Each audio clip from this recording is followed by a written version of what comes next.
on the Six Screens Telenetwork, earning the reputation of giving all the right ingredients, uninhibited, and exposing the hard, cold facts about the Watchtower Society.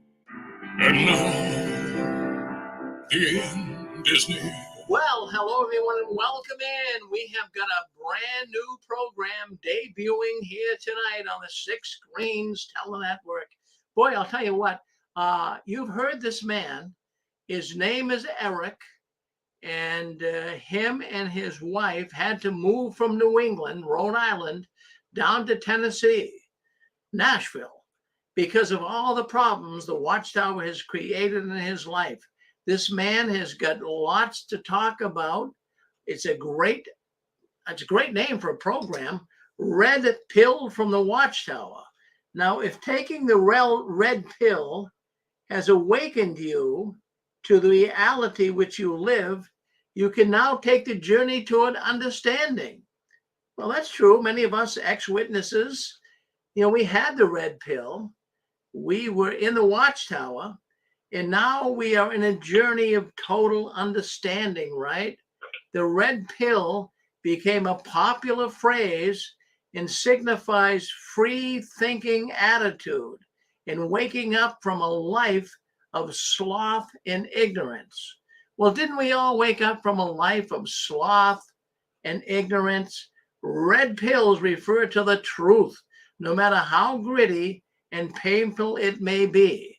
Well, we have got Eric coming on here tonight, and he's going to be talking all about the red pill from the Watchtower. Are you on there with us, Eric? Yes, Rick. Can you hear me? Oh, we can hear you loud and clear. Eric was so, I tell you what, I've been waiting all day long.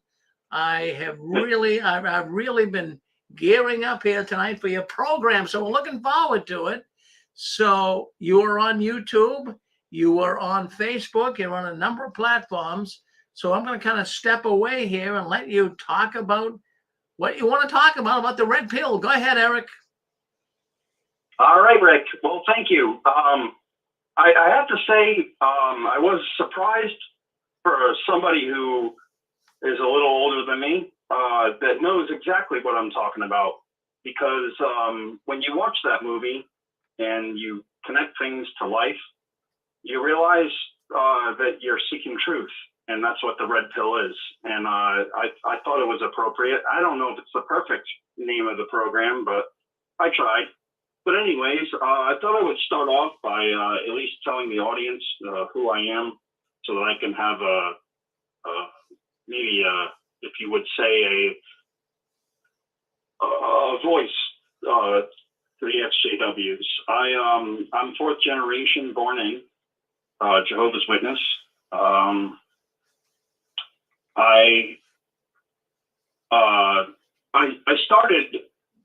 I tried to do the best that I could as a Jehovah's Witness. Everybody wants to make their parents feel proud. So it started off that way. I ended up being a pioneer, and I think Rick wanted me to bring this up that when I went to pioneer school, actually, Anthony Morris was my pioneer instructor. And he said some things, I guess, that you would expect from Anthony Morris. Let's have some fun tonight. Let's be real of who he was. He told me about a guy who went to he had problems with his marriage. I don't know why he's telling, right here as students trying to be a part of a learning process to be better Bible aids, I guess. And this guy is telling us how a man who had problems with his marriage, and he basically ended up in a hotel, I guess, on a business trip. And long story short, Anthony Morris is telling us that this guy opened up a Bible because the girl slipped him his her hotel number, and he opened up the Bible, a Gideon Bible, and it read that flee from fornication. Seems like a made-up story, but that's my first impersonation of Anthony Morris, and I'm like, why is he judging us in front of all these people? But anyways, I digress. As time went on, I stopped being a pioneer. I was married, or engaged to be married, I should say, and I moved on with my life. And but I tried to be a good Jehovah's Witness, and it never worked out. And what I'm trying to say is that with the elder arrangement and everything, it never really worked out for me, and never worked out for my wife, and it hurt us really bad. And we tried to be really good people through this, and our parents hurt us really bad, as they were hypocrites, and they still are hypocrites to this day. And so when Rick told the audience that my wife and I are disabled, he wasn't fabricating at all. We actually are disabled. I'm 41 and she's 40 years old. And my last name is Kubler. I'm not afraid to say my identity, but yeah, we are disabled. And we got so hurt by Watchtower. I mean, when you have 5 or 4, 5 for her, 4 for me, reinstatement letters, it does a toll on the body. Even if you wanted to be a chemo through it, it still does a toll. And that's what we went through. And it has hurt us so bad. I don't know how much detail I should or shouldn't go through, but it has put us in a situation to where my wife and I can't work anymore, and we do get a check from the state, and they recognize that. And actually, I would like the audience to know that the state actually highly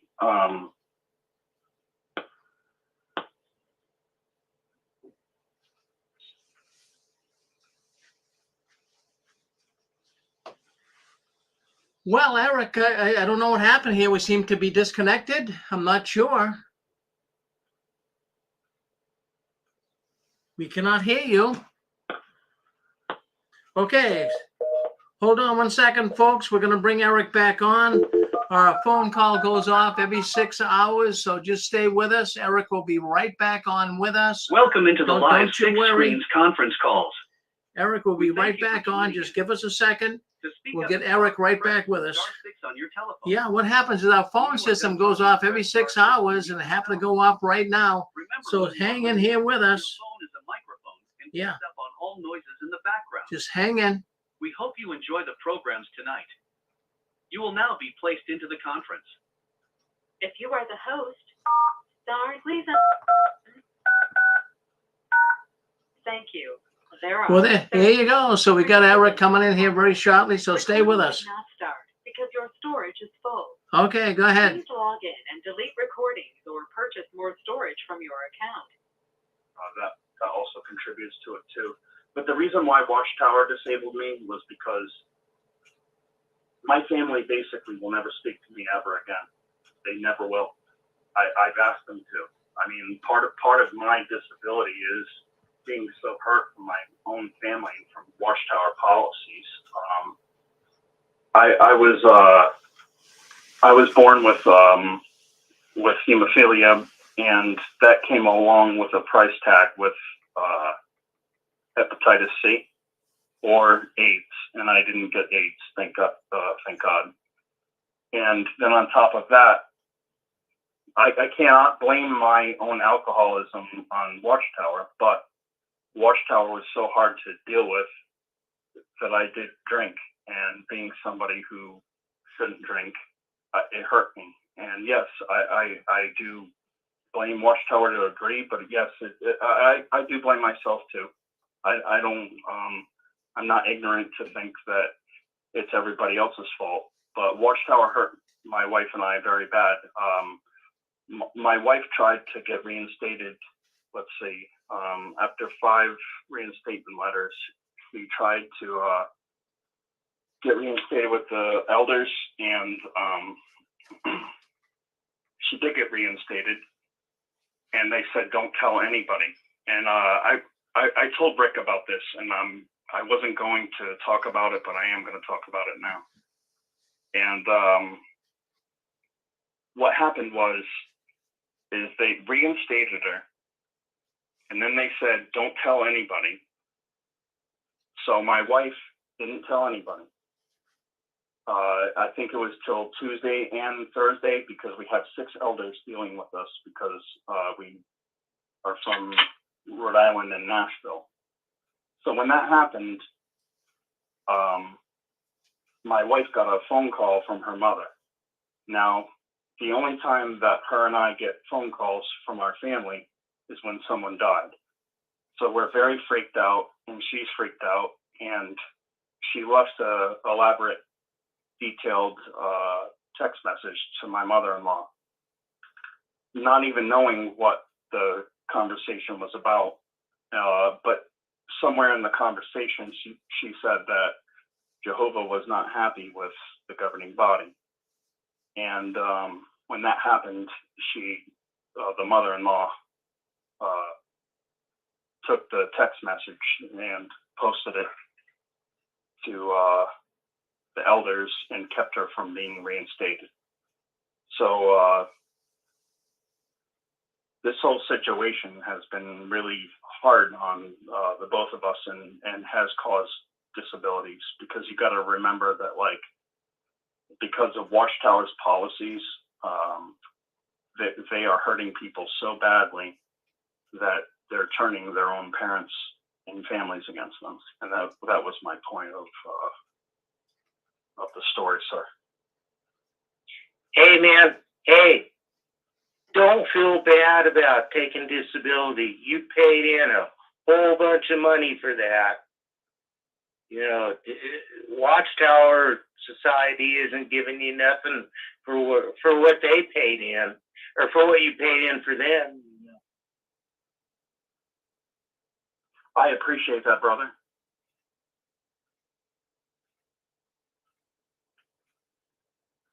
But yeah, you know, we all have to pitch into each other, because Watchtower won't do anything for us, and we have to come together. This is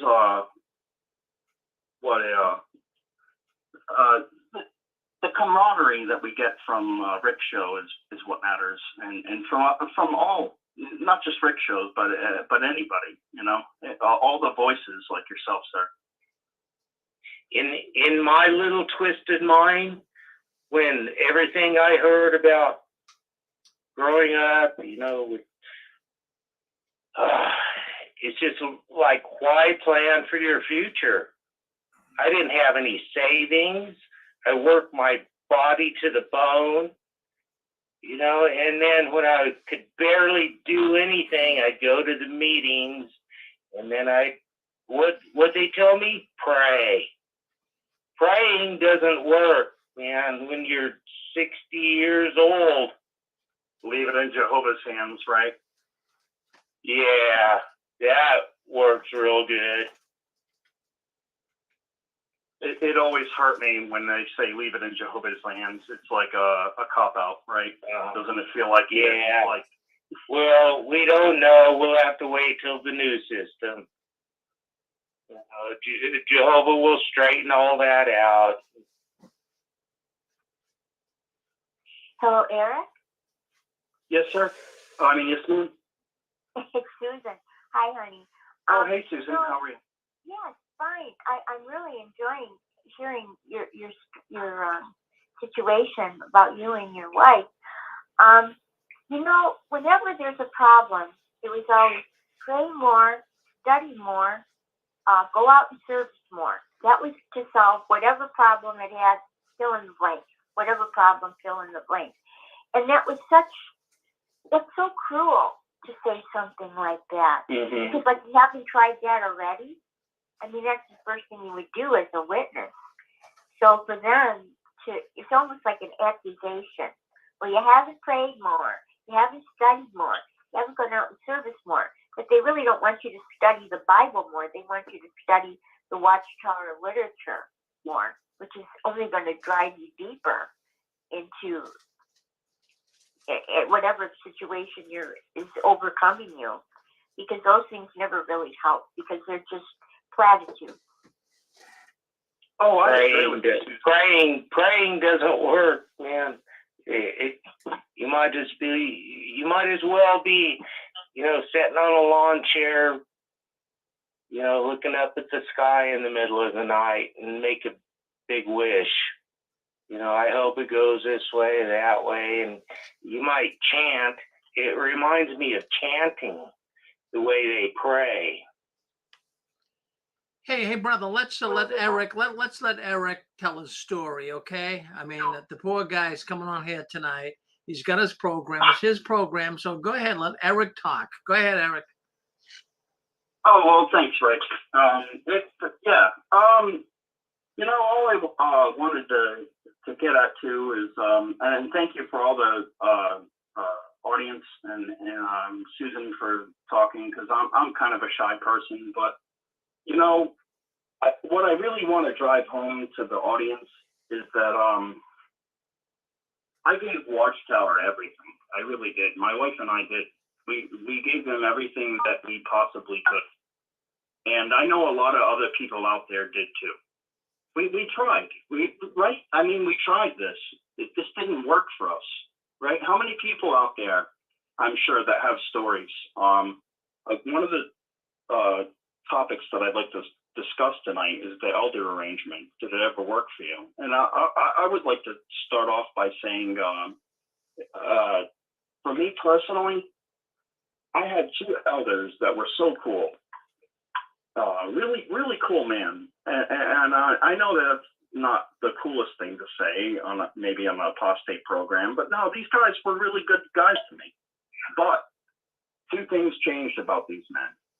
And one of them is no longer an elder, which is a good thing. And the other thing is the other guy, he went from being such a nice man. Like, I'll tell you, when I was disfellowshipped twice for smoking pot. I guess you could. I'm right there with you, man. Oh yeah. Yeah, that's what kept getting me in trouble. Yeah, I feel you, man. It happens. There's nothing wrong with that.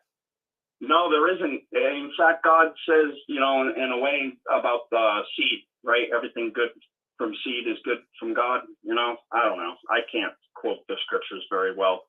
That's not my thing. Did you have anything more to say, my brother?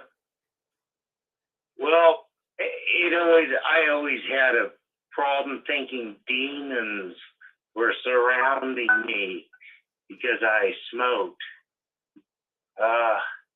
Gives you real bad paranoid problems. You might have lost it's a natural thing, just like eating and sleeping and drinking water. It's just a natural substance that I don't see what the big problem is. Maybe if they're against smoking, okay, you don't have to smoke it. Exactly, my brother. You can take a vape, you can take a edible. There's all different kinds. That's not what we're getting at. I feel you though. But they get, one of the things is they have this. It was just one scripture in the back of Revelation, right, about druggery or some word they interpreted that was that way. It's just like that scripture that says all scripture is inspired of God. So what? Somebody wrote that in the Bible and now it's all, it's just not, it's just a natural substance, man. Oh, I feel you. I do. Believe me, you know what? It's funny because Watchtower wants to disfellowship you for so many reasons, right? Yeah. And I'll be honest with you and all of our audience here, and Rick. and Susan, because of the upbringing that I was brought in from my JW parents, it was physical and they were violent, and it passed on to me, and I had to reject that. I had to. I know it sounds crazy to most of the audience, but pot actually helped me calm down, and it was ridiculous that they wanted to disfellowship me, and they did disfellowship me over something that actually benefited me. You know what I mean? If you can,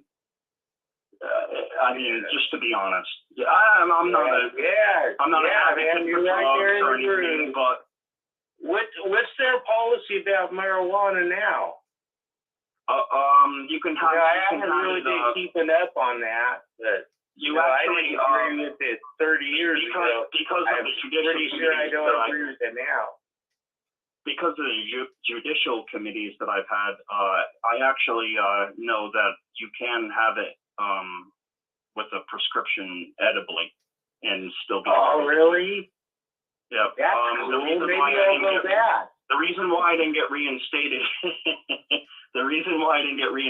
was because they said, we know that what you're doing is okay. They told me that I couldn't get reinstated at the time because I didn't agree with the governing body. Mm-hmm. I didn't see them as God's channel, and it's been a problem for my wife and I to get reinstated for a long time.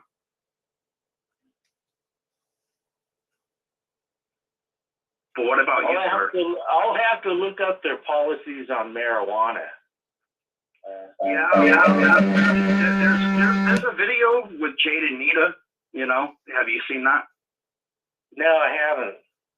Yeah, there's a video with Jade and Nita, and it triggered me so much that I could barely watch it. But yeah, you should check it out on your own. I probably wouldn't have had to smoke so much weed if they hadn't hassled me so much about it. Yeah, right. I know. It's like the forbidden fruit. Yeah, it is sort of. Yeah, I hear you there. But yeah, thank you for calling in, man. You got some great points. I think you're on to something for sure. Well, I smoke a lot of weed, so. Yes, Susan. Is that Susan in the background? Yeah, it is. It's me. Would you, let's say the Watchtower allowed you to have pot, like you had a prescription for it. Would you want to go back to the Watchtower? Would that mean a lot to you? Or just to be close to your family, or?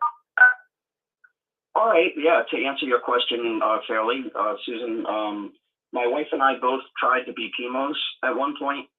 We never, we were listening on to the meetings, but we weren't. We put our phones down and we pretended. We were just trying to get our family back, but I was falsely slandered from an elder as abusive speech because I requested to be to have, for my wife and I to have reinstatement, and they said no, and they told us that this is back a few years ago during COVID, and they told us no because we're not reinstating right now because of COVID. And I'm like, are you disfellowshipping? And he didn't say anything, and I was really mad. And I hung up with them, and I text back to them, I'm pissed at you and your organization. And because of using the word pissed, I was labeled as a, what did I just say? I'm sorry. Because you said pissed, they decided. Because I said pissed. Yeah, I was labeled as abusive speech. There you go. That's what I was trying to say. Okay. Yeah. So then I said, okay, then what's your excuse for Desiree? And they're like, well, we didn't like her reinstatement letter. I didn't mean to give her name, but there it goes. Anyways, yeah. So when that happened, it was a game changer. Not a game changer. I mean, we were already awake to everything, but it was like, wow, really? So to add a little bit to what that brother was saying, yeah, or what you were saying, for sure. These people have hurt us really bad, and it had gotten to the point where even her own family turned her against her from getting reinstated, like a conspiracy. And it's sad. It's sad. All of this is sad because I know there's a lot of stories out there that people probably have to share and have to deal with as well. So basically, you're saying you wouldn't want to go back even if you could. Oh, no way. Okay. The thing is, That's kind of what I thought. It's like, why do I want to hang around with these people that don't want me there? And they're a bunch of goofy, weirdo, they're just a bunch of nutty people anyway. Why do I want to be there? And isn't Jehovah is really going to make a super great paradise with all these people and these elders and this governing body and all these pioneers? They're the ones that I'm going to have to listen to go build a house in the middle of the woods when a great catastrophe, Armageddon, has come. You know, I don't want them telling me how to do something like that. Get out of my life. I didn't like you guys to begin with. Well, Eric, like you mentioned with your wife, you know, it seems like it was hard for her too. So it seems like what happened to her happened to you, what happened to you reflected on her. So it was kind of like it wasn't good. They were going to find an excuse either way, either blame it on you or blame it on her. absolutely. You hit the nail on the head, Susan, really, because these men they wanted an excuse not to get us in. But one of the things that hurt me the most was when the elders in Tennessee, they told her, don't tell any of your family members. Okay, she didn't. So then a family member calls her, right, her mother, and says, we're so happy, that you're back. So how does she know before she's supposed to know, I guess is what I'm trying to say. Like, why? Like, because the elders were specific and my wife followed the instructions. So why is she calling? Now, we have the thoughts of our families. The only time that they call us is when someone dies in the family. So my wife is freaking out that the reason why her mother is calling is because her father, who is obese, no offense, but it's true. He's obese, so she's thinking that he died. She can't deal with it. She tells my mother-in-law through a sloppy text message, oops, I don't think Jehovah is happy with the governing body and certain things, and I'm so stressed out about that. Is everything okay? And then instead of her getting reinstated, she gives that text message to the elders and she doesn't get reinstated. And it was stopped before it happened. And it's really sad because it really illustrates the point that this is about the governing body. This has nothing to do about God, Jehovah, Yahweh, whatever you want to call him, Jesus, whatever makes you sleep at night.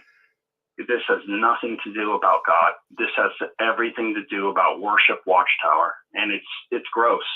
It really is. And my wife and I see that now, and we see it clearly.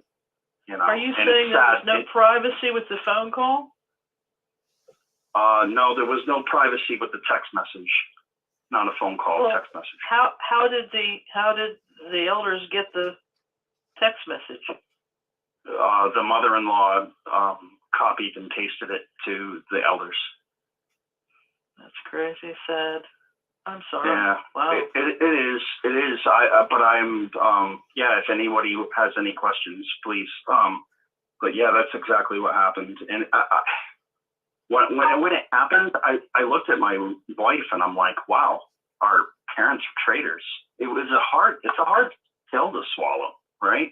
Has anyone experienced anything like that? Because it is a hard pill to swallow. My parents. I call it the betrayal, so maybe that helps you. That's the word I use. Yeah, it betrayal. does. Yeah, hell yeah, honey. Yep. Well, yeah, it is a betrayal. Why do you want to be reinstated? Is there someone trying to come through? So I'm saying, why would you want to be reinstated into a religion that you don't even believe in? That doesn't make any sense. Well, I can answer that question. The only reason is to fake it and to be with your family. But then when you realize that your family doesn't come from good stock and that they don't love you like you love them, then yeah, there's no reason. Yeah, can I say something? Yes, sir. Hi, this is Brad from Australia. And hey, yeah, Brad, I know exactly Eric. what. Hey, bro.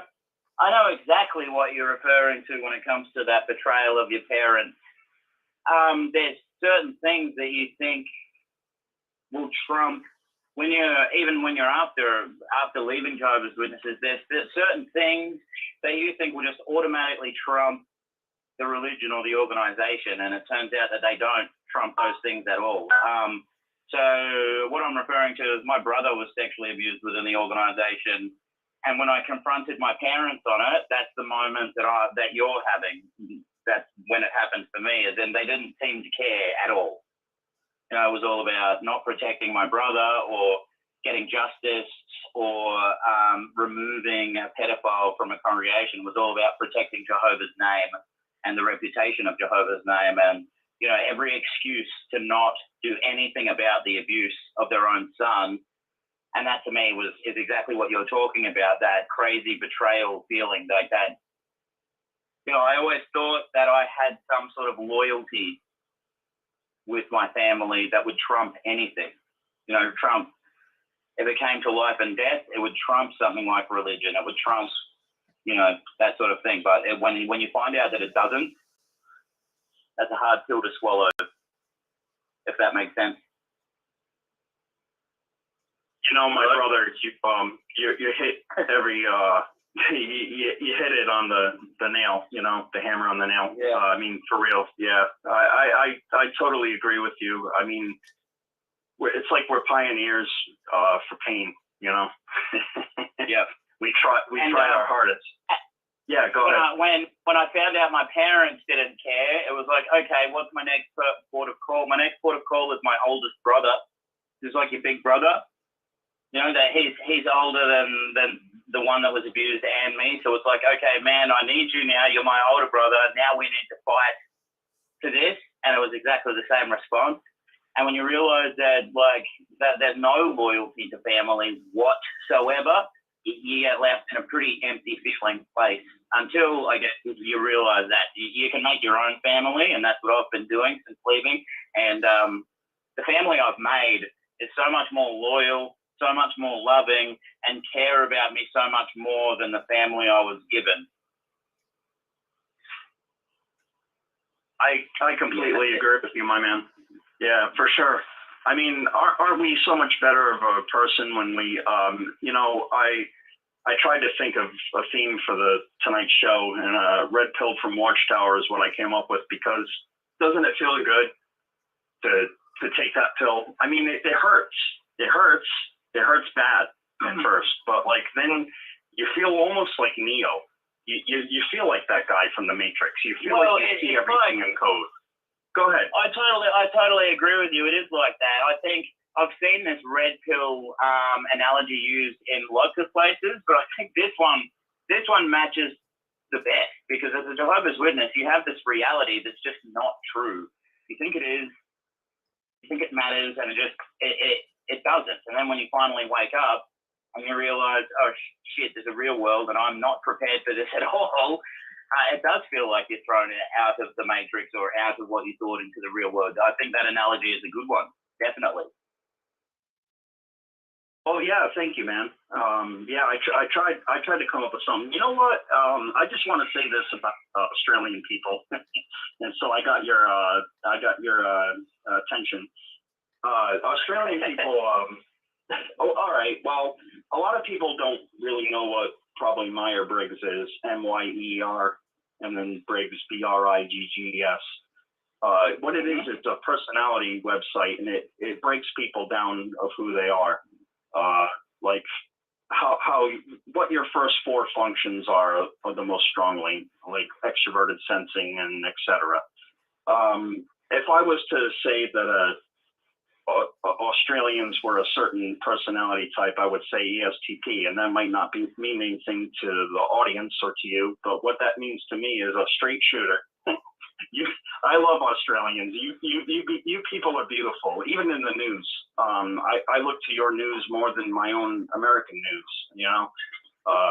Well, we don't like. We're not huge fans of people bullshitting us. If that makes exactly. If I can cuss. Exactly. And a lot of our media is very like that as well.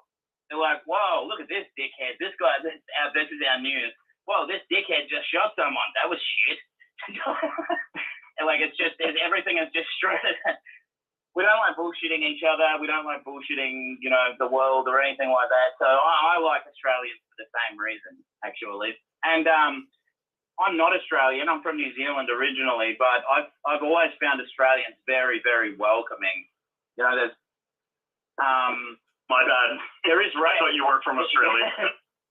Oh no, that's okay, because I've lived here my whole life, and New Zealand is it's right beside us. It's basically, if Australian heard me say it's like a brother country or a sister country, they wouldn't like that. But New Zealand would agree. Because we're so close, there's a lot of camaraderie, but there's also a lot of competition when it comes to football. Honestly, sports. So a lot of Australians will just automatically not like a New Zealander because we're better at football in New Zealand than they are in Australia. But whatever. I've found Australia so welcoming and such a good place to raise a family. And I have Asperger's, so I'm not a huge fan of bullshit either. So straight down the line for us. That's how we like it. Which I guess. Makes me, and I'm proud to live in Australia because of the Royal Australian Commission. That makes me proud to live here. There you go. Yeah.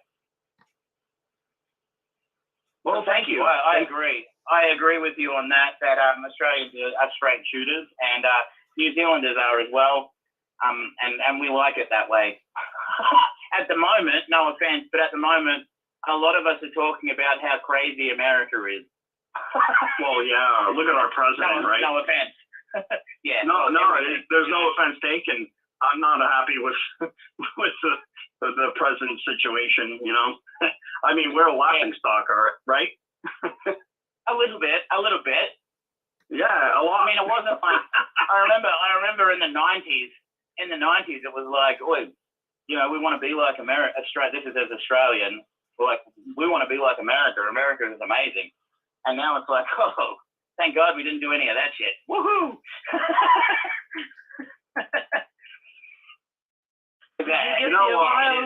Did you get the Ohio story in Australia? Yes, but not on our news. It came through the internet. I think one of our media people that likes to, Australia's media is not perfect. They lie as well. But there are channels that don't. And they had to get it from the internet, like all of us did. We never got it on real news articles, which is really weird. And then when I heard about it, I heard that it's in a place called Palestine. And someone goes, "Oh, did you hear about that train that crashed in Palestine?" And I was like, "I don't care about the Middle East. What about the one in Ohio?" Yeah. I'm like, idiot. Well, that is the strange thing is, there were three more, but it's not related at all. But Ohio had 3 more violent attacks of factories, and one was the place that used to provide the foil for me to put your name on a Bible. And there's not very many little bookbinding places. And I was really sad because I knew of that business and used to trade and do business with them. I tell you what, that was really sad. But say about that, I have something. Well, they ran that story one time. Yeah. And that's that. In Australia, I can't remember when it was. Maybe in the 90s, we had some sort of train accident, and the train company blew up the train so that they didn't have to spend the money on the cleanup. Because the cleanup would have costed them well over $100 million. So they just blew the train up. Right. Hey, and that could I say similar? That sounds similar to something that's happening over there. We've got Could I stories say that never happened. Could I say something real quick about Australia? Yeah, when I was a kid, Australia really seemed to be fighting back about the witnesses. I remember some bombings and some, real hard. Those guys didn't go for that, and they were fighting back on in Australia back in the 60s and 70s, weren't they? Am I wrong about that? I don't know anything about that. Does anybody else come back to this gentleman up? Yeah, you're not right. You're not 100% wrong about that. Historically, Australians aren't very good at receiving bad news from the government that they don't like. I mean, one of the most famous people in Australia is Ned Kelly. I don't know if you've ever heard of Ned Kelly, but yeah, he was a bush ranger from when we first settled here. And the reason Australia loved him is because he was against the cops and the government. So historically, Australia has a history. I've always liked Australia, and from what I can remember, they always stood up against the witnesses, and they didn't go for that crap. They had a hard time there. They had some real fight. And I don't see why it is they want to keep trying to fight with those guys. Like, leave them alone, back off, and go to some other country. Those guys aren't falling for it. Yes, yeah, go ahead. This is JP from California. How's it going? Are you there? JP, come closer to your phone. JP, talk close to your phone. Come up to your microphone, close.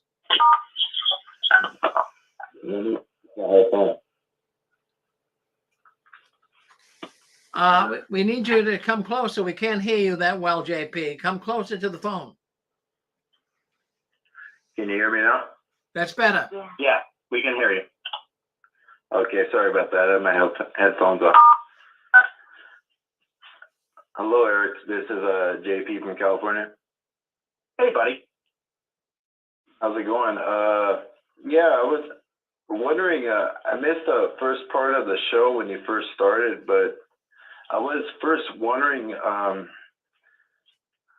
because we're pretty close about the same age as far as I believe, because you've been calling in for a while. I'm 39. I believe you're probably like in your early 40s. From yes, I'm 41. Oh, okay, cool. Yeah, so I was wondering, because I missed the first part of the show. How long ago did you wake up, and what inspired you to start coming on the six screens and starting to talk and stuff? And what was the first time like you called in? Because I really appreciate you coming in tonight and making the show called The Red Pill. I think it's really cool. Thank you. Thank you. I appreciate that. What was your first question? Because there was a few of them at a time. Sorry. The first one was, I think I was asking when you first woke up or something. Oh, okay. How long when did you first woke up and I got you. Yeah, go from there, and then what from there, what made you start coming on six rings? Yeah, actually, believe it or not, I've been awake a lot longer than I found six screens. I think, well, to be honest with you, you know what really woke me up was abuse, elders. And that's what I wanted to talk about tonight was anybody's stories about elder abuse, because boy, did my wife and I, they tore us up. And that really was the start of waking up. And I'll tell you why, because I struggled with marijuana. Cannabis is what I really like to call it, because that's the true name. It's been demonized as marijuana. And I got disfellowship twice for it. And it only has improved my life. It never hurt me. You know, like an alcoholic, yeah, you get hurt.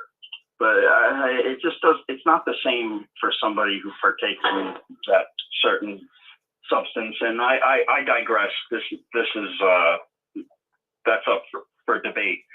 But I totally agree with you. Being in the elders' room really woke my wife and I up, because they, after 4 and 5 reinstatement letters, and you don't get let back in, there's a problem. You know what I mean? Mm-hmm. I mean, that's a huge wake-up call. So to answer your question, that started to really wake us up. You know, not being let back in. Who are you to keep Jesus people away? You know, Jesus Christ's disciples. Not that I'm claiming that. I just, you know what I mean? I know exactly what you mean, but we're all trying to, as witnesses, we're all trying to do what's right. So we were all trying to follow Christ, and you know, like I said, we were trying to do what was right. So sometimes you end up down a path where it's like the crisis of conscience. You know, like Ray Franz wrote that when he did that book. It's like, do I do the right thing or not? You know, me personally, my childhood, I was traumatized and I have a lot of pain, and cannabis personally helps me. And plus I have hemophilia and it helps me with my pain, medical marijuana. You know, I'm not advocating for it. I'm just simply exposing myself for why I got fellowshipped and what happened. And, you know, I'm glad you got out. Know. Would they let you have you. clotting Go factor? ahead. This is Dixie. Go ahead. Yeah, would they let you have clotting factor? I'm so glad that you asked me that. Thank you. Because my best friend had hemophilia, and I know about it. Okay, well, if I was born in 71, right? I was born in 81. If I was born in 71, 10 years later, I would be dead. Because as it was, even my grandfather elder didn't like me on the medication that I was on, because it was blood fractions, but he dealt with it. But imagine how he would have felt. Talking about, you know, business Yes, sir. Your personal life. And I feel like I think that happens a lot with a black. Are you there? Hello? Yeah, you can. Yeah. There's this mistake. Are we all still here? I'm here. Oh, yeah. I'm here. Okay. Somebody got cut off. As far as they used pharmakia for some reason was their word for druggery, and that was what they called. They related that to spiritism, right? Isn't that exactly what they used to say about drugs? But at the same time, if you were prescribed all kinds of drugs from your doctor, it was okay. But if you took a drug that wasn't prescribed from your doctor, you were taken in spiritism, and that never actually made sense to any, I think, right-thinking person. It just never really set well with me, I know. And it's just, to me, the marijuana thing, really, because I'm smoking marijuana or I'm eating edibles and partaking in I can take all these other drugs that are prescribed by the doctor that mess with your mind, and the side effects are terrible, and all this stuff. How do they justify judging people that way? And that never sat right with me. That's all I want to say. I understand exactly where you're coming from. It never made sense to me, and it never ever could answer that question properly. I don't think. Amen, bro. That's about. Look, can I speak on? I don't think smoking marijuana has nothing to do with spiritism or anything like that. For example, I was involved in an accident to where I was airlifted and I actually refused taking blood. And so I've dealt with a lot of nerve damage and other stuff on my arm. So I was recommended a lot of like pain medication and other stuff from regular doctors. But as an alternative, I've chosen to use medical marijuana on situations instead of that. And that's my own personal choice. But the reason why I do that is because other substances like pain medications and stuff are very addictive and have counter actions with alcohol and other things. So I do use that, and I don't think there's anything wrong with that. But the whole time I was in the organization after that accident, I concealed that, and that was like my hidden sin. I kept that from everybody, the elders, and that I tried to continue to serve, but that always bothered me. But I always thought there was nothing wrong with it because I always felt that since I refused a blood transfusion, especially after being airlifted and having to refuse a blood transfusion like on the instant in the face of death and stuff, I always thought that Jehovah would be okay with me, using marijuana every now and then for my pain and stuff as an alternative as to medication and stuff that was like very addictive and bad for your organs, like your liver and other stuff. But what do you think about that, Eric? Well, I agree. That doesn't. Yeah, I really appreciate your view of how you look at it, because I mean, not to be. Let's get everybody to laugh a little bit. There's no such thing as medical crack, right? I mean, there's some things that help us in this world, and that's one of them. For me, it's not for everybody. I'll go ahead. The governing body are window washers. I have more biology coursework than they do. They're not physicians. Amen, sister. And Amen. let me tell you, my dear fiance, who's now in Eagle Scout heaven, was an attorney. And one morning I said to him, "At your age, why are you not a judge? You're so fair and kind." And he'd worked with judges in the district court. And he said, "Oh," he says, "for an attorney to be a judge is really a lengthy process." So even for someone with the coursework who's an attorney, they have to jump through more hoops even to be a judge. So these window washers should not be judging anyone. Agreed. Oh, absolutely, sister. I agree with you. I mean, that's really what they are, right? I mean, they're not qualified. They're not Exactly. qualified to have a kangaroo court and judge you of anything. And they are not physicians. They are not attorneys. They are not judges.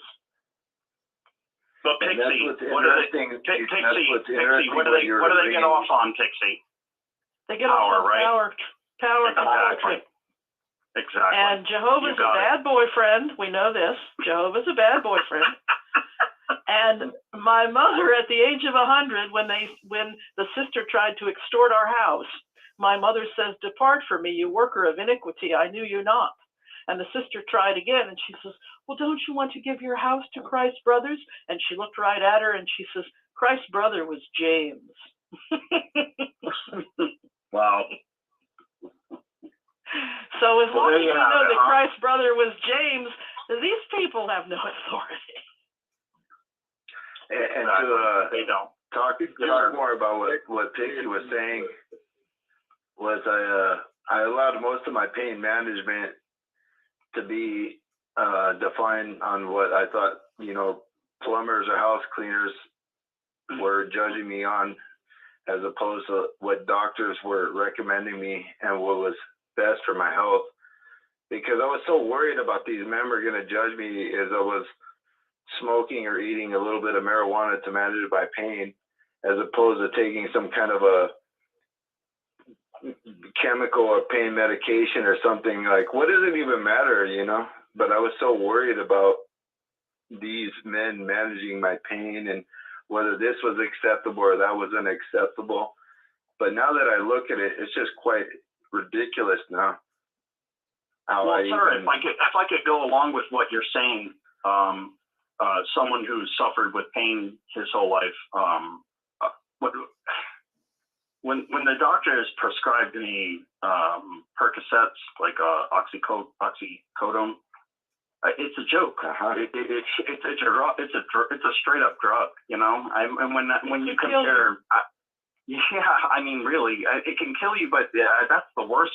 That's the least scenario. It'll change you, and that's the scary part, because it's really heroin in a pill. I know that's probably. I'm not a doctor. I don't have any place to say that, but it has. It's an opiate. It's an addictive opiate. It's an opiate, and I lost my cousin to it, so I have the right to kind of talk about it a little bit, My cousin blew his liver out, and he had cirrhosis from doing opiates, and then he went to heroin from it, and it's a sad. And you know what? And my cousin, he was hurt by his Jehovah's Witness father, who was a ministerial servant. And it's like the abuse of Watchtower just never ends. It never ends. And even though this guy never got baptized, my cousin, my friend, my dear friend, he always feared Armageddon. He always feared certain things that Watchtower branded into him, and it wasn't fair to him, because it's not fair to any of us, and I think we can all agree with that. And it can take years. It can take years to realize some of this conditioning. Even though you think you're done with it, years later, like you could be with friends in a parking lot of a Target, and all of a sudden it's like, oh, the world's going to end, and it's like, no, it isn't. Yeah. I mean, we all have our personal last day, but if we're lucky, we die in our bed at an old age. We don't get hit by a fireball in the street in New York.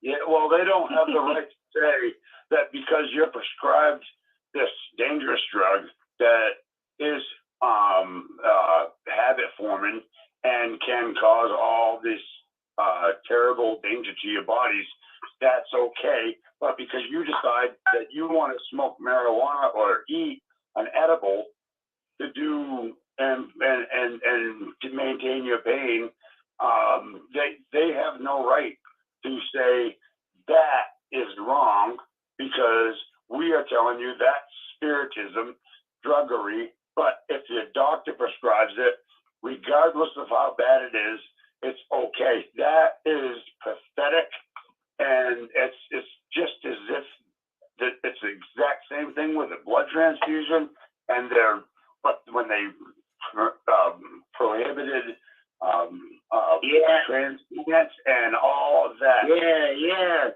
Yeah, man, I agree with you. It's kind of like I agree with you. It's kind of like the blood transfusion thing. Exactly. They're just details. There's nothing wrong with marijuana. I can see how maybe smoking isn't bad for you, but there should be other ways to ingest it that is just, it really helps my stomach. I have such bad stomach ache. And, from the time I was a little kid, going to the Kingdom Hall gave me stomach aches. Yeah. You know, I just couldn't, oh, man, I'd be bending over, I'd be throwing up. This is Eric. If I could, I would like to hear this brother talking about how it helped his stomach aches. So let's give him a little time to deal with that, if that's okay. Who, me? Yes, sir. Yeah, you. Oh, yeah, I thought I'm really you were interested in your already, story. I thought you were I was trying to already drown everyone else out and let you know that I wanted to hear your story. I don't know if all the rest of you know this, but it's really hard to time everything. When you're talking on the phone, you're not really listening. You know, the open phone call is kind of a hard thing. You keep having to stop and start, and sometimes it can get a little confusing. But if you want me to talk about marijuana, I love that. I have had stomach aches and anxiety and stress from being a Jehovah's Witness from the time I was a little tiny child. Did it alleviate? And when I got that, when I got weed, I could finally see everything for what it really was. You know, you see these goofy old people standing on the stage trying to tell you they know everything, and they finish these books, and you go out and you sell these books to people. It's just nutty. It's crazy. And over all the decades and decades and decades, it's been like 150 years now, right? Yeah. So well done. And now they're trying to collect. Now they're trying to collect all the old literature so they can destroy it and hide it and throw it away because they don't want anybody saying what they've said. But they're wanting to bury their history, isn't it? You know, their own ideas are coming back to bite them in the ass. They printed all this literature with all this bullshit, and now they don't know how to get rid of it. Thanks, man. Have a good one. Well, yeah, I agree with you, Mike. I really do. You know, we're dealing with a lot of hypocrisy from the organization altogether. But is there someone that wanted to talk up? I agree totally. It's been crazy since 1878. Yeah, for sure. You know, my wife and I, when we we had quite a. I've had quite a. All right, I counted in my head. I think it's been 17 times that I've been in the elders' room, not judicial committee. I have a question for you. At least two guys. Yeah. Does somebody have something to say? Go ahead. I have a question about 17 times. Yeah. You know, I'm fourth generation. I'm born in. Yeah, I'm fourth generation too. Yep. I have Charles Taze Russell's autograph in a beautiful family King James Bible.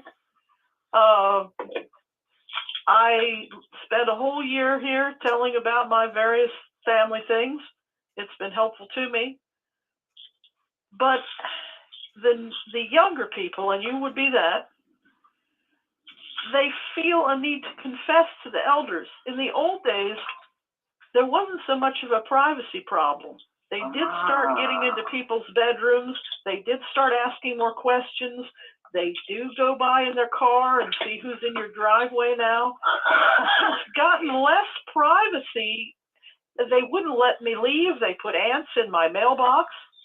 A Christian brother in California had a dead cat in his. They wouldn't let us leave. But why confess to the elders 17 times? I'm right there with you, Exactly, but That's right. Don't give those guys any kind of authority. No. Don't give them any authority. They're just a bunch of people. Hello. This is not a confession. This is not willingly. When I say 17 times, what I mean by that is that all right, like I'm gonna give you for example. I had a family member of mine, right? And she was talking very, very slanderous of me and my wife, and I was upset over it. So because I was upset over it, I chose the wrong course and used a very bad swear word to call her. And her friend, who was an elder, her dad was an elder, she told her what I said. And when the despicable word of the C word was used on my own cousin, was brought up into the elders room, and there was two elders talking to me about it, and I'm like, it's none of your business. It's none of your business. This is between me and my cousin. She was acting completely out of control. Maybe I was out of line, but still, did I deserve to be judged by two men?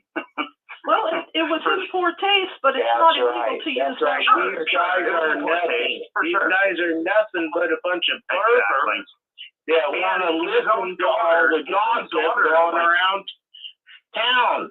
They just want to listen to all the gossip that's going around. You're right. When you were out in service, don't you remember them saying, "Oh, this house is this way, and this house, oh, that's those people, and these people are that way," and they knew all the gossip in the neighborhood. Hello, Eric. Yes, sir. Someone want to speak up? Yeah, this is Kurt. Hi, Kurt. Yeah, good program. Thank you.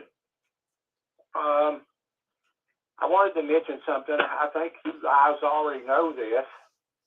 I'm really weak right now. I'm going to try to make this hurried. I heard you all mention a while ago the fact that the Greek word pharmakia is used in Revelation 21 and 22. Now, I haven't looked at this stuff in a long time. Some translations translate that word sorcery.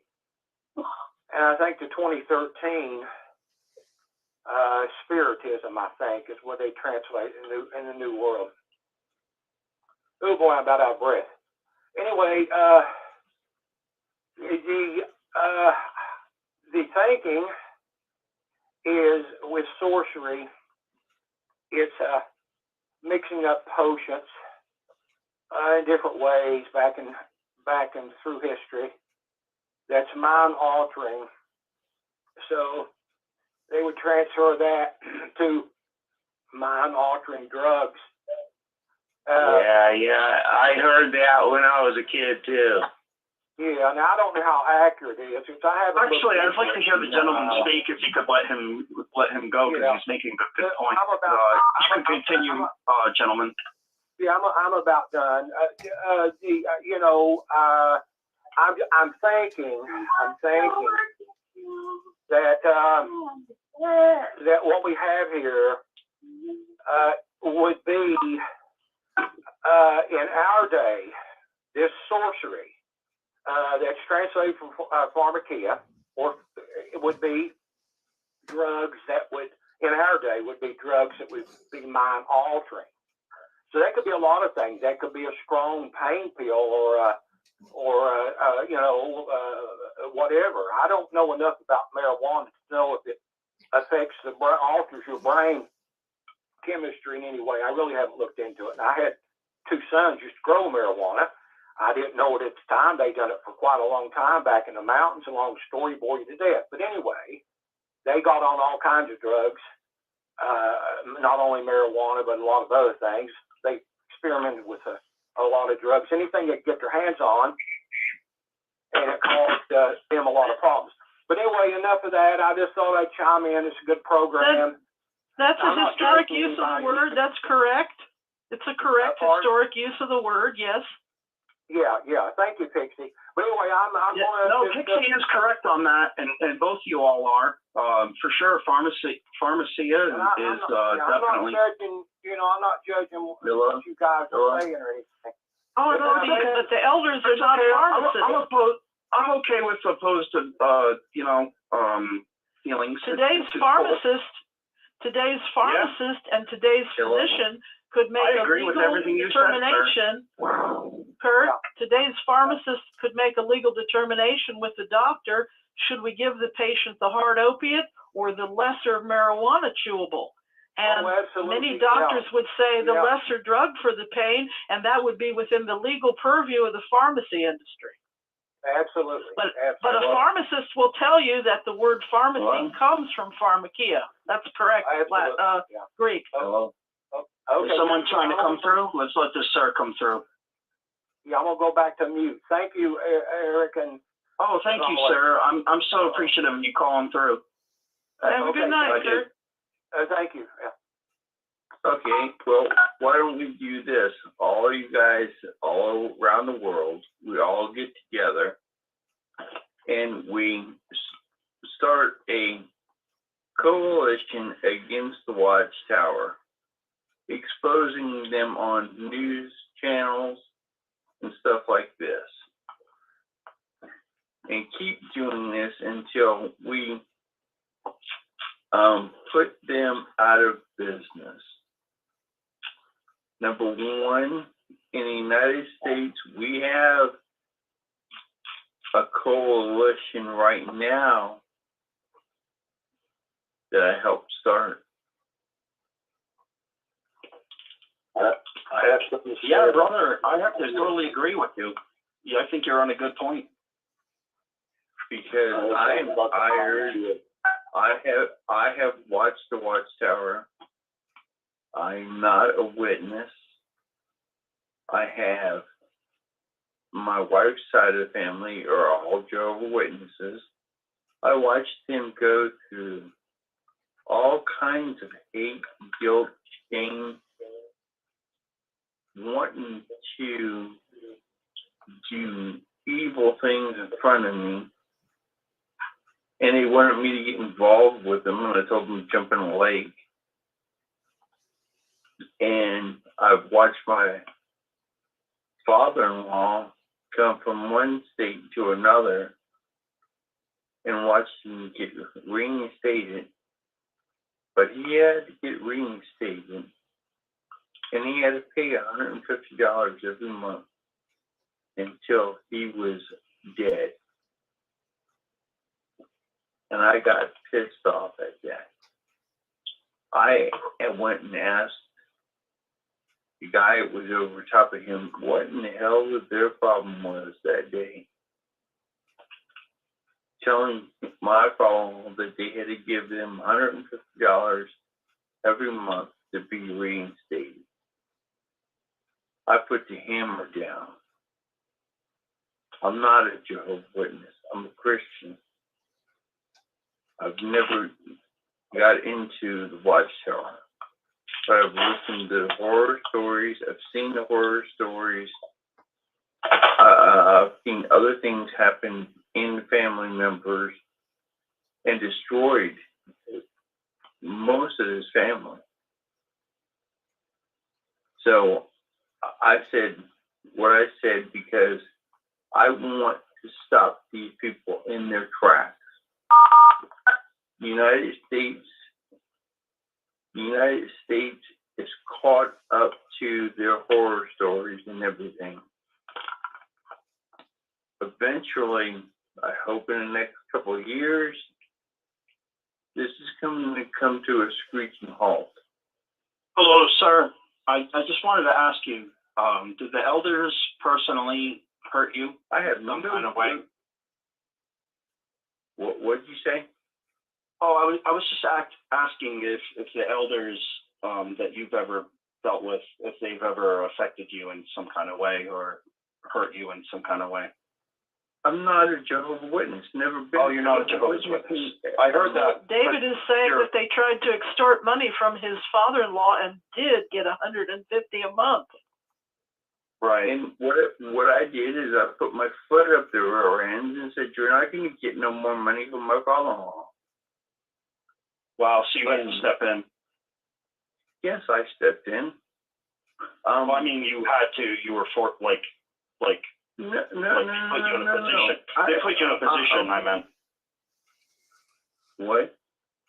Oh, I was just saying they put you in a position where you had to protect your. No. They didn't. No? They didn't put. Oh, I'm sorry. I'm not a Jehovah's Witness. And never. No, was. I know that. But they put you in a position, right? Or no? Do I have that wrong? No. They were extorting money from my father-in-law.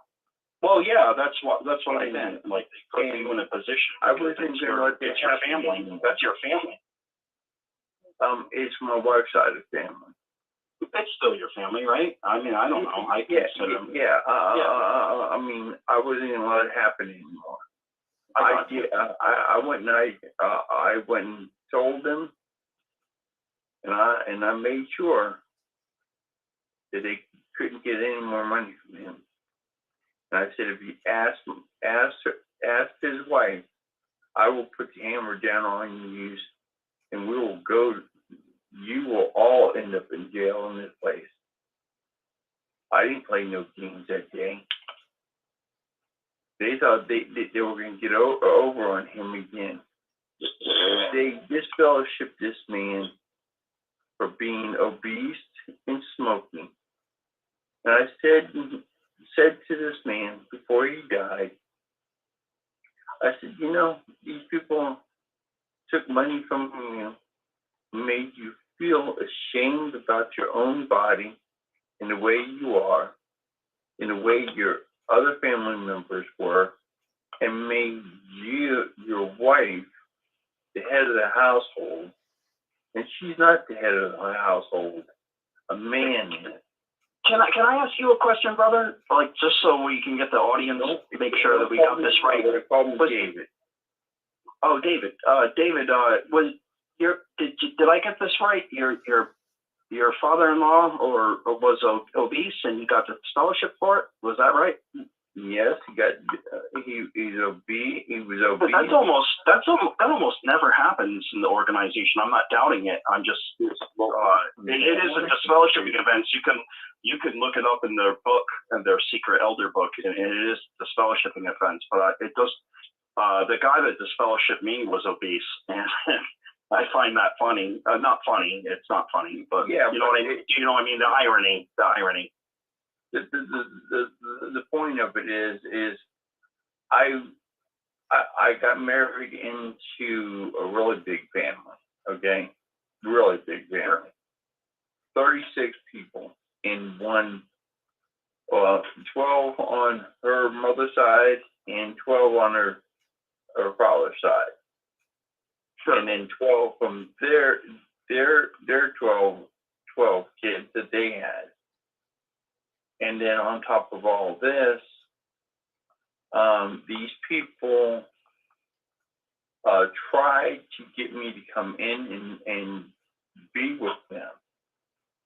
And that was not going to happen. I grew up in the military.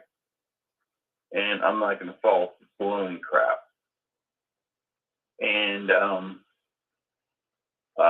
when I got this all stopped, I had the whole family hate my guts. I said, you do not give them any money at all. This money your father worked for 40 years in this one company. And I'm telling you, it was really a bad thing. And then on top of all this, he was disfellowshipped for being fat. He was disfellowshipped for smoking. You have your own mind and you can do what you want. If you ask someone to quit smoking because it's not good for you, you sit back and you help them. You don't go back and ridicule them and make them feel like smaller than an ant. And that's what he had done to him by the elders.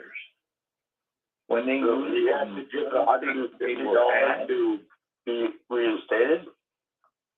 What? No, do you have to give that money in order to stay reinstated? Yes. And I wasn't going to put up with it. I was only 28 years old when I walked into the family.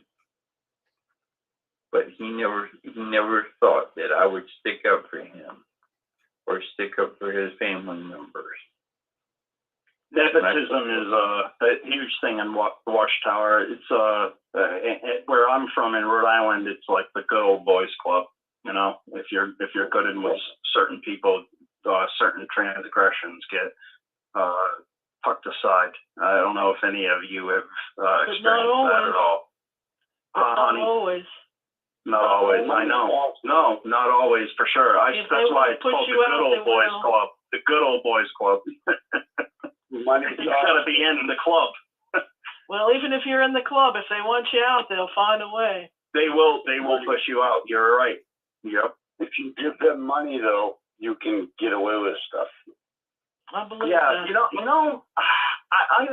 Me personally, because I've been in and out of the organization over and over again, and I noticed the difference actually with the disfellowshipping arrangement because I've been disfellowshipped twice, and only a matter of about 3, maybe, let's call it 5 years.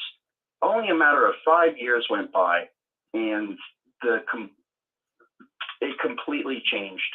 I mean, you went from having men that wanted you to come back to not giving a crap about you. I mean, I'm going to use euphemisms here because that's all I can do. I mean, they don't give a dang about you. Nothing. I mean, not anymore. They used to though, and I see the degradation, like the degradation of morality of these men that used to be really good guys, and they gave it all up just to obey Watchtower, and it's sad actually. You want? I mean, do you pray for them? Not really, because they're the kinds that are keeping you down. But then again, yeah, go ahead. $12 book. There's a $12 book in the business section. It's called Snakes in Suits. And it's about narcissistic people in positions of authority as bosses and leaders. And there's a certain sort of person that wants power and control over other people because that person has nothing else in their life that gives them joy. And you need to avoid those people, and they're in the tops of businesses a lot of times. If you can find helpful strength, if you can be a man or a woman of helpful strength, be that. That's the right kind of leader. But the world is full of snakes in suits. Boy, Pixie, did you nail it off? Wow. Yeah, perfectly Best $12 book I ever read. Regardless, it's still beautifully said, even if it's not from yourself. It's great. Great words of wisdom. So that's who they are now, and they're not trying to be true Christian men. They're trying to be extortioners and things that the Bible warned us about. They tried to extort my family home. They did not get it. The house was in my name. But to come to somebody that's 100 years old and want her house, like I told you, and then another family member gave lots of money to them when he had family members that could have used it. And they really are extorting from the older members now. Also, can I add one thing? Yes, sir. Go ahead. All right. If you are paying them with a check every month, which I used to do, I would give 10% of my pay. I wasn't even baptized. My wife was a pioneer. I believed that the tithing system was set up in a way that was beneficial in some way. So if as long as I gave to a charity, if I gave 10% of my income to a charity, I always received something back. So I would pay them in a check every month, and they knew it. So when it came to anything that myself or my pioneer wife had to say, we had the floor, because they knew they could count on us for our income, and they knew exactly how much we gave them every month. That to me, I just believe that did have. Yeah. It had a big. I think it had a big impact because because she ended up having. I'm watching it. Yeah, I'm watching it. You know. Thank you. Because that was on the books that they were getting this much money every month from us. When she had something to say, she had it the ear of the circuit overseer, even, you know. She ended up getting one of the elders disciplined for something that he did, but it was mainly, I believe, because they knew that we were given every month. If they didn't know and we were just given anonymously, you know, maybe she wouldn't have had the ear. I think it made a big difference. I really do. But I'm not sure. But I think that's what this gentleman was talking about with his uncle. He got reinstated and he gave $150 a month. And they counted on that money, and so they overlooked his obesity or his smoking or whatever because they knew they were getting his money. I do believe that that does probably happen because I actually experienced it myself. Yeah, can you imagine what they are profiting off of, Serena Williams, someone like that, you know? Oh my word! Oh yeah. I mean, I know I may not have given a lot of money to Watchtower, my wife and I, but one thing I did do was the LDC or the RBC back in my day. And I was an auto body painter, and because of that, when I got reinstated the first time, well, the only time, when I got reinstated, there was a brother who really liked me, and he was an Italian guy, and I'm part Italian, quarter. And he just, I don't know, he was like the mafia. I was like, it made a difference. I was under restrictions to not be able to be part of the RBC at the time, and he made it go away.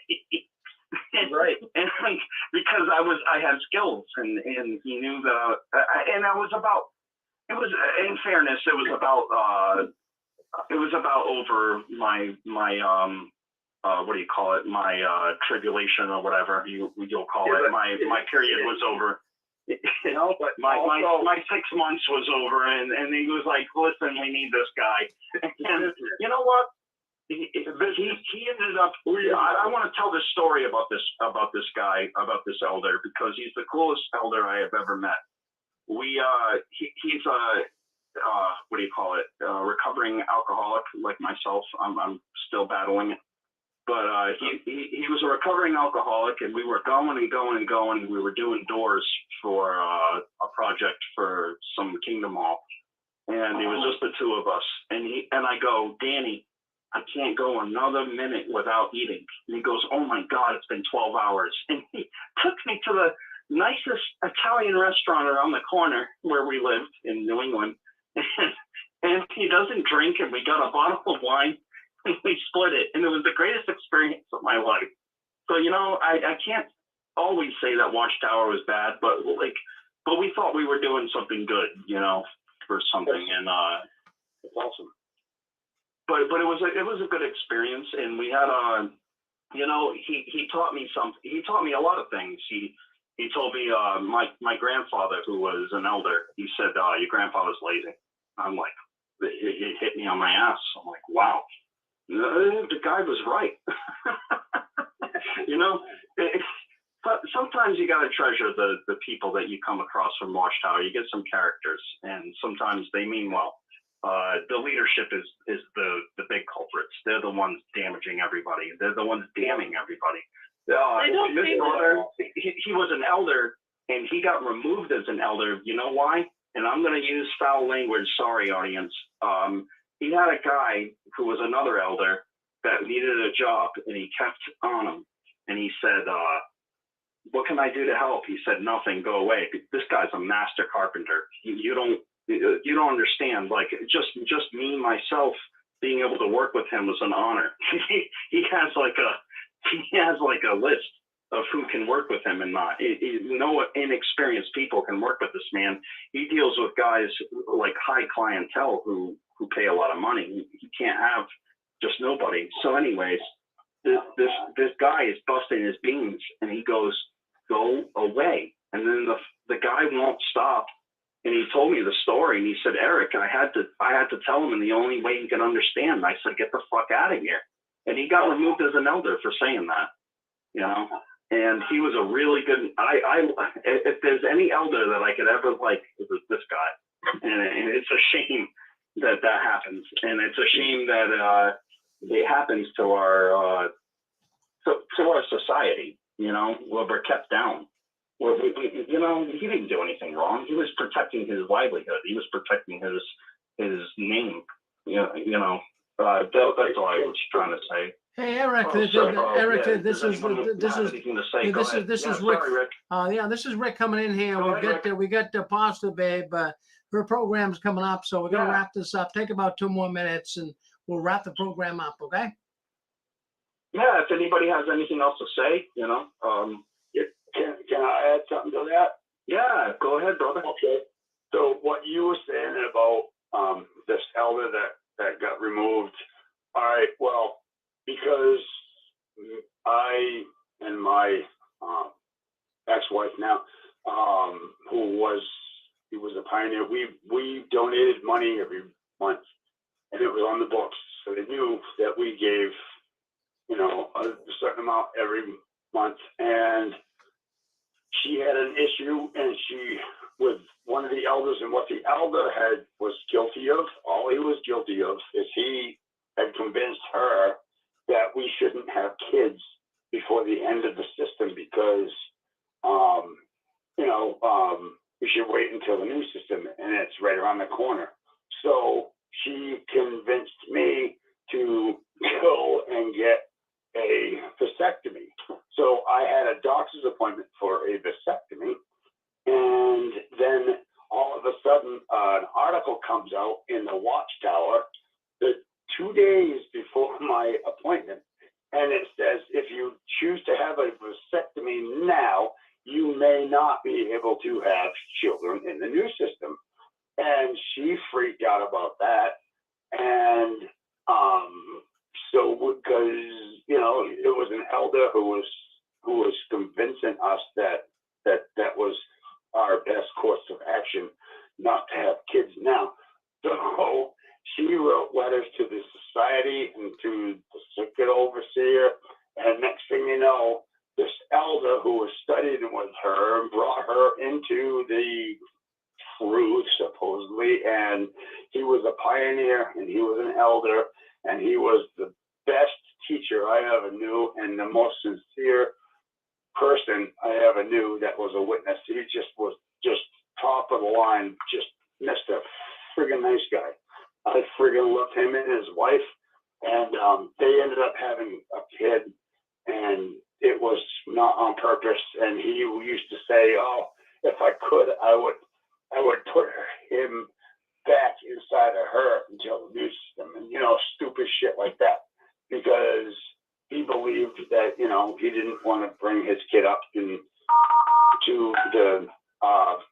the Great Tribulation. So anyways, that got him removed as an elder for a little while. He stopped having, he used to have parts at the assemblies, and he wasn't able to have parts at the assemblies for a year, just because he convinced her that we should have a vasectomy, and then all of a sudden, so I did not have the operation anyway. So 2 days later was I was supposed to have that appointment, and I was going to get him snipped.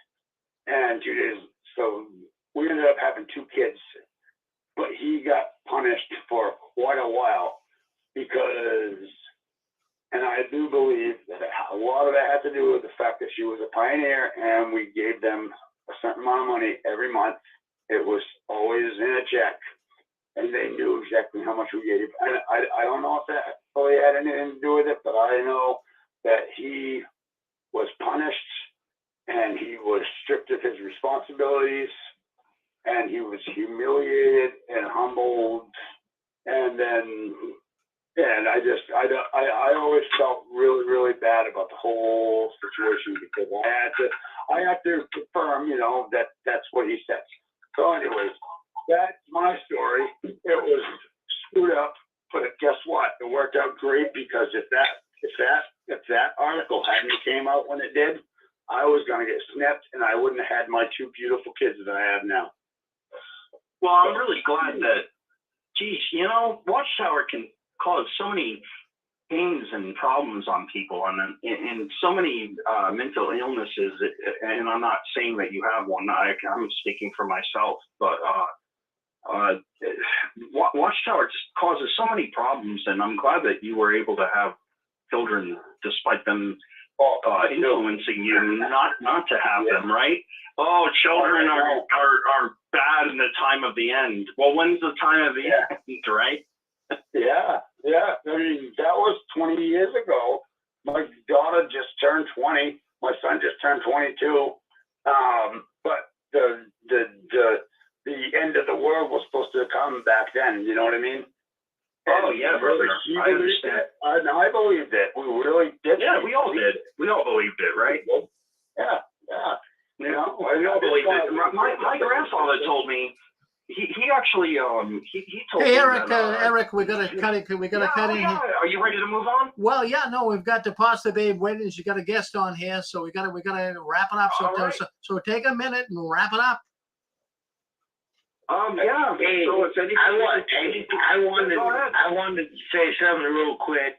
If you only have a minute, is all the time that I was always a witness, I never ever would have sacrificed my daughter for a blood transfusion. And I always kept my mouth shut and I didn't say anything when it came to that, but I was always all against that blood transfusion stuff and all the bloodthirsty ways Jehovah is. I agree with you, brother. A lot of us have put our metaphorical foot in the sand and drawn a line, and we said no. You know, the recent video. I would have took a real big hard stand if it ever came down to that.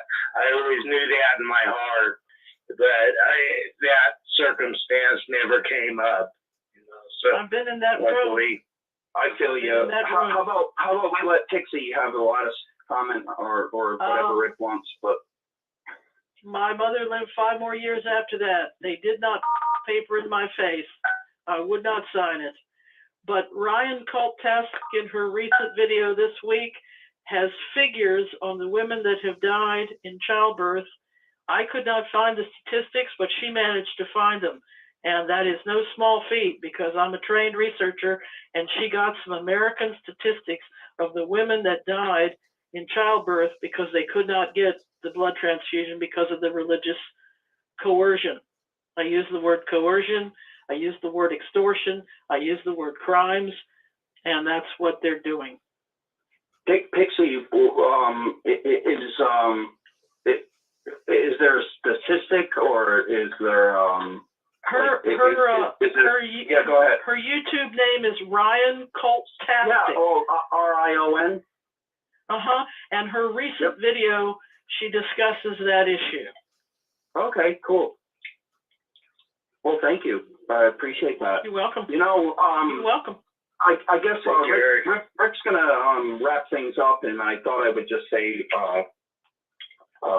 last comments maybe that thank you for letting me on your show. I didn't get everything out that I wanted to, but or maybe I did or didn't. But thank you for letting me on. And I did want to say one thing. when I was Jehovah's Witness, and I was the first time that I was disfellowshipped, I went into a bar, and I was lonely, and I was lost. I was separated from my wife. We had problems at the time. We got back together, and I see this guy at the bar, and I'm like, he looked just like the elder that I used to talk to about my problems or make me talk about my problems. And I'm like, who is this guy? Well, it ended up that the man was the brother of the guy that I used to know as an elder. And he talked to me and he said, what are you doing here? And I told him that I was disfellowshipped. And he said the best thing that happened to him was being a Jehovah's Witness. But then he revealed himself, and he revealed that it actually wasn't the best thing.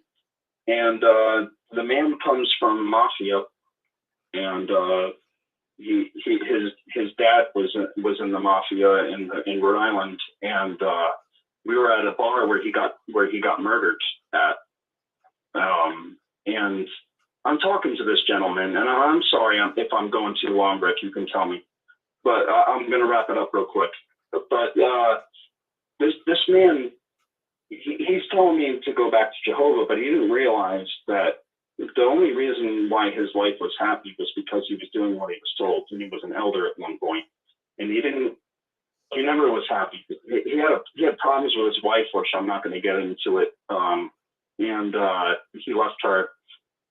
And this guy was a really good man. And you know what? This is what Watchtower does. They destroy you. And the elder, not this guy, but another guy, his brother, the elder, the one that was a peenie, he told me a lot of advice that never stuck, and it was never good. And it was coming from a guy who was raised in the mafia, you know? I mean, not for nothing, even if he didn't choose that lifestyle, that's where he ended up. But the only reason I'm talking about is whenever anybody talks about the Bible, we should totally just come up with our own conclusion and not let anybody tell us what it is, because we can be so deluded. But I'll shut up now, and thank you, Rick, for having me on tonight, and I appreciate all the support. All right, Eric. Well, very good. So we're going to go to a Pasta-based program. So thank you very much, Eric, for coming on and doing your program tonight. Yeah, fine. We'll be in touch with you and keep waving that flag of victory. And we want to thank all the people that were calling into the program tonight. Thank you, Eric. So we'll end this program right here. We're going to be going to a Pasta Babe. She's in the dugout. She's out now in the batter's box. She's got Pete on with her. Sorry, you guys, for taking a little longer here, but we'll get you guys on right now. I'm going to bring you on to make sure. Well, a Pasta Babe, where'd she go? She was right here. Then she took off. Let me add Pete. Hello, Pete. Can you hear me? I'm doing good, Pete. Pasta Babe was right there a few minutes ago. Then she took off. I'm not sure what happened with her. But thank you for being patient, anyways. But we'll get the program going here very, very shortly. I just want to make sure she's on with us. So how you doing? We haven't seen you for a while. Oh yeah. Well,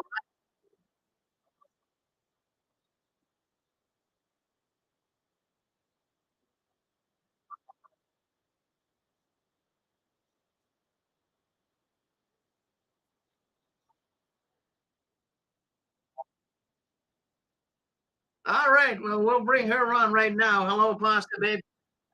You all right? Yeah.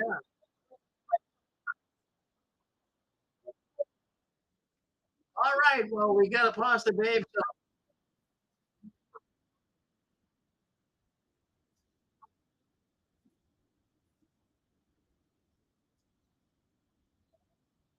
well, we get some echo going on here, Pasta Babe. I'm not sure what's going on.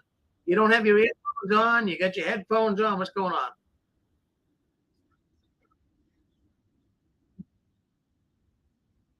I didn't hear it the last show, but do you have your headphones on? I have no idea what's going on with that. No idea. I don't know why.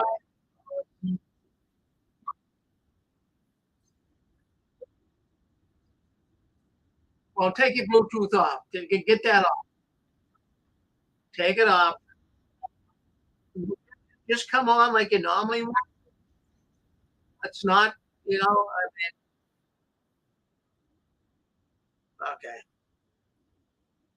All right. Count to five for me, Apostle. Now we don't have the echo. It's your Bluetooth. You got to stay off of that. We don't do that on here. We can't do it. We can't do the Bluetooth on here. You're going to get echoing from it, you know?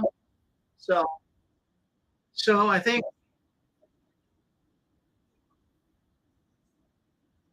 all right, well, just stay on your computer and we should be all set. Don't put headphones on. Just talk to your computer. Talk to the microphone of the computer. You'll be all right. All right. All right. So, anyways, we'll get your program started here very shortly. So, I think we're just about ready to go live. Let me pull you guys out. I'll introduce your program. All right. All right. So, we'll bring those guys in here very, very shortly. Stay with us. We've got Apostle Babe, Linda James with Watchtower, J.W. Curious coming up next. So, let's go live right now. We're going to do it right now.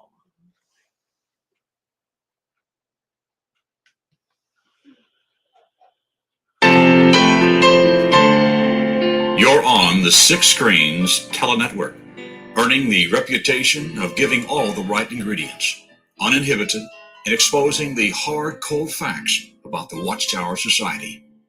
And now, the end is near. Well, hello everyone, and welcome in to our midnight program. We got Linda James burning the midnight oil right here on the Six Screens, and she has a great guest tonight, J.W. Curious. That's Pete out of Rhode Island. So they got a good program coming up. So by all means, stay with us. Let me bring Pete and let me bring Linda in. Now, Linda is your favorite apostate. So let's bring her on. Let's bring on Pete. So you guys can hear me all right? All right. So you guys are looking great. So I'll be here if you need me. So keep the wheels of progress moving. I'm going to step out of here and take your program away. Yep.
both.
Hey, W, Curious Pete.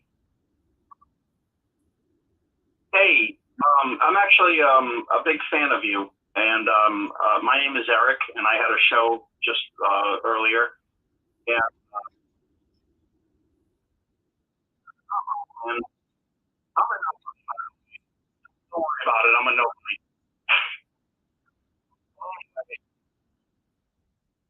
Yeah, I am from Rhode Island. Yep.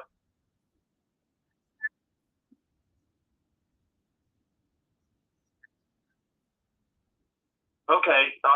When I was a pioneer, Anthony Morris was my pioneer instructor in Marlborough, Massachusetts. One of them. There's two. Russell Sheldon was the other one. Come again?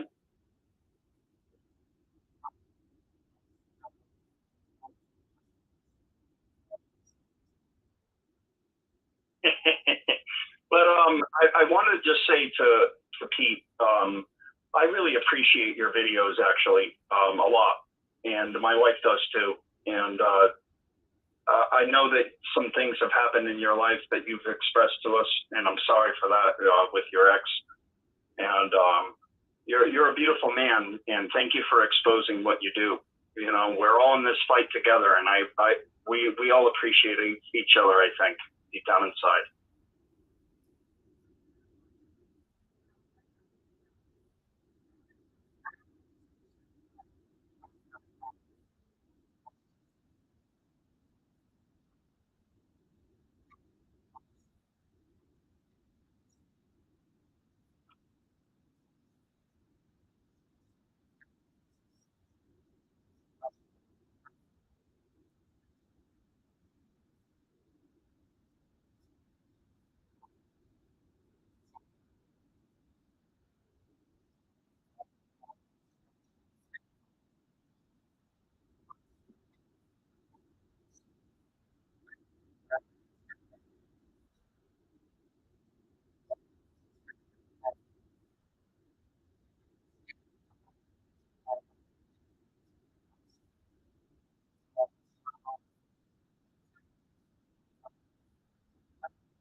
Pete was around for 1975. Is that correct? Pete, were you 1975?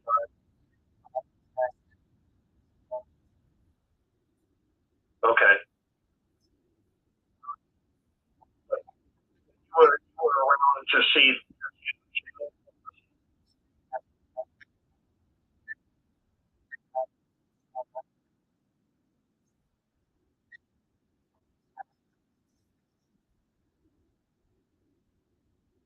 Wow.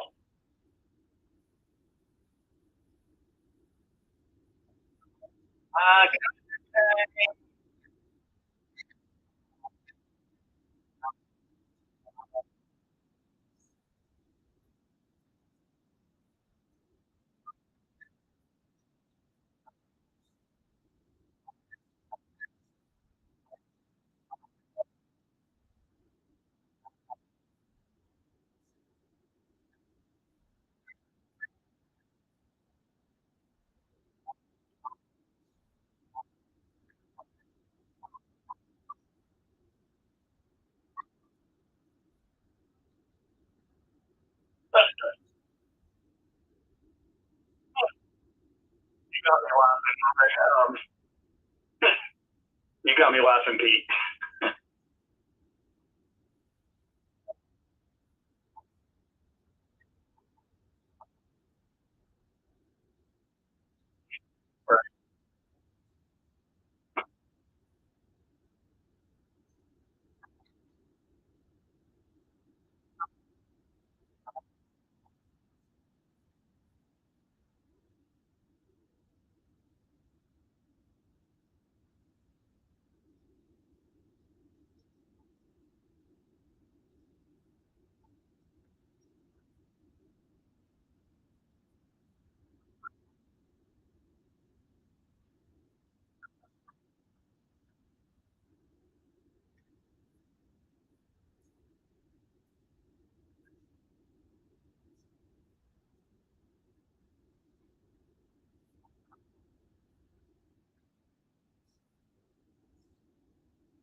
I have something to say.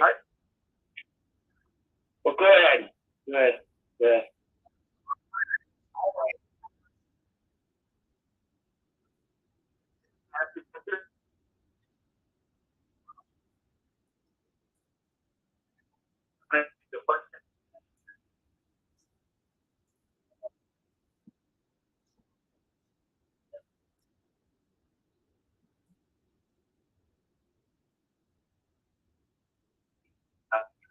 In the room privately, so nobody else can listen.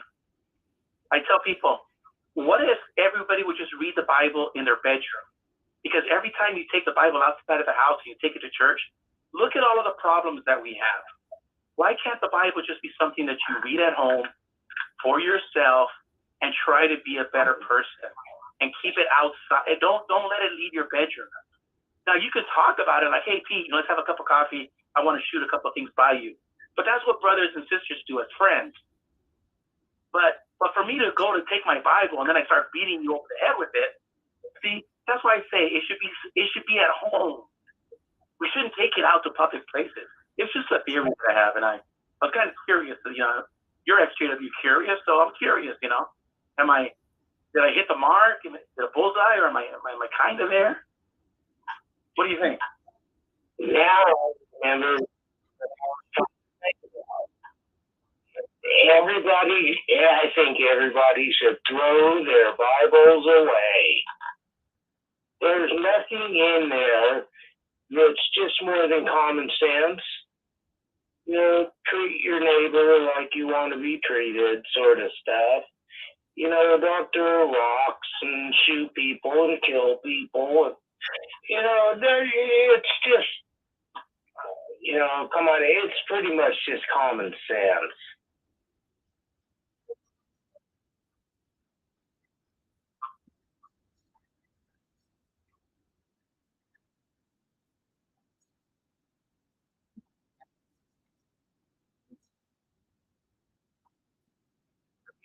Yeah, what do you think? What do we?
You didn't make any sense at all, man. I don't know what you're talking about.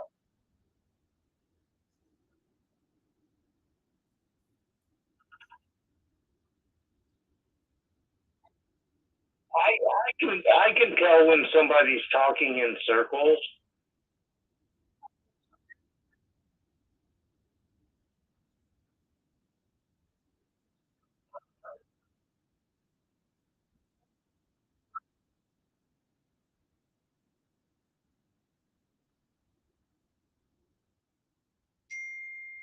Well, I'm trying to keep on the subject of the theme of whatever you're. What? So that's enough of that. Thank you. Hi, Linda. Dave, I'm back out in the woods, and I'm loving it tonight. It's full moon almost, and like a whole 100 feet away. But we're doing pretty good there, and thank you, Pete, for making all those videos.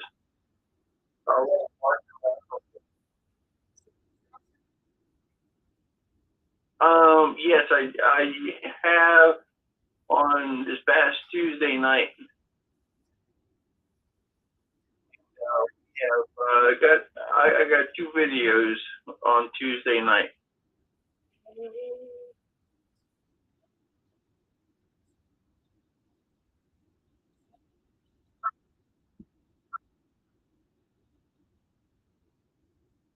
Yeah, I'm talking about both things, but yeah.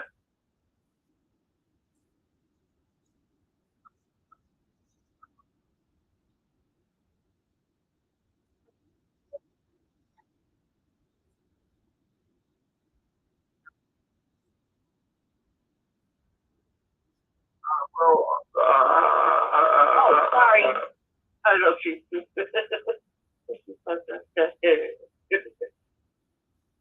No, I've been born in the forest since 2003 now, and I look for Bigfoot across the country.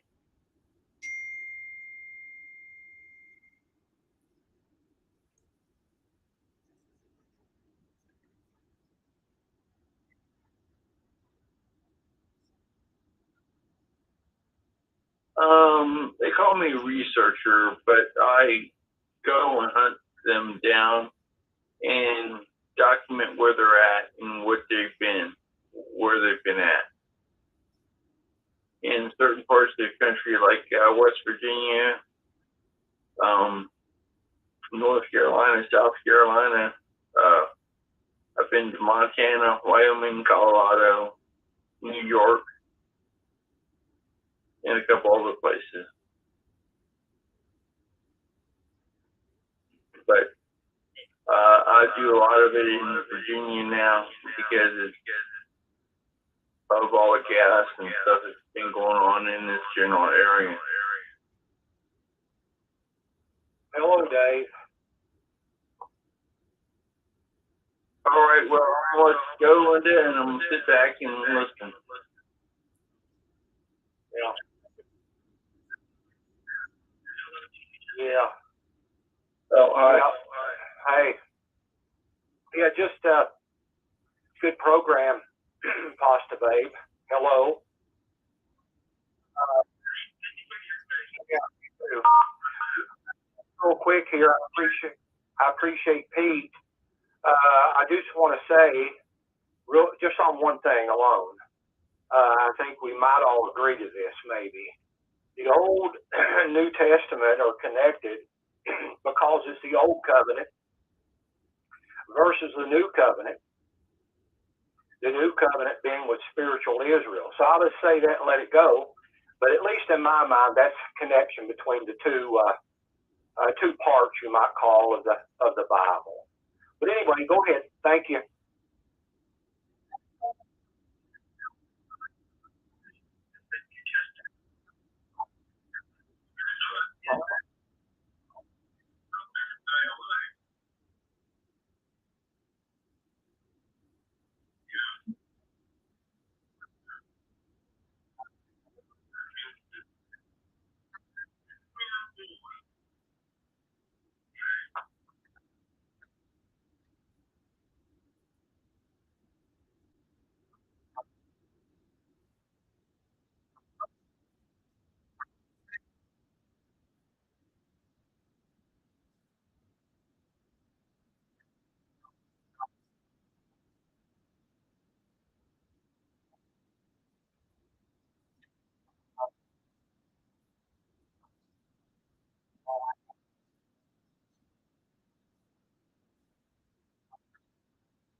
I was bored.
Hey, but you see, Pete, I think you proved my point.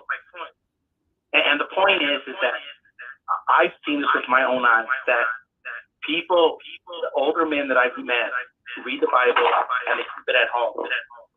And they learn, like, to stop looking at the straw in your brother's eyes when there's lead in yours. They read it from a personal perspective. The moment you start, like, with the King of the North and King of the South, and you start all those endless debates, I think we all look like fools. But when we get any good book, any holy book, any good literature that has been around, that has proven its weight in time, because it's been around, if a book has survived 500, 600, 700 years, I mean, I think it's worth, reading, like Shakespeare, right? So if you just learn, I think the problem is that we don't know how to just keep it at home and then share it like a discussion like we're doing here when we're together. We can talk about it, yeah. But we're not pontificating with each other. And I think that's the point I was trying to make, is that all of these books have value, all of them. But they have value when they're in your private home. And we discuss it like in a casual setting, like we are here with coffee and tea, and we're just talking. I think when you take it outside and you try to say, I'm smarter than you because I know who the king of the north is. No, it's like the Beatles say, if you carry a picture of Chairman Mao, you're going to make it with anybody out. You want me out. So that's what I'm trying to say is that it's not just the Bible piece. There's a whole bunch of great books that have great value, but the value is in your home. Does that make sense? If I can make a little comment,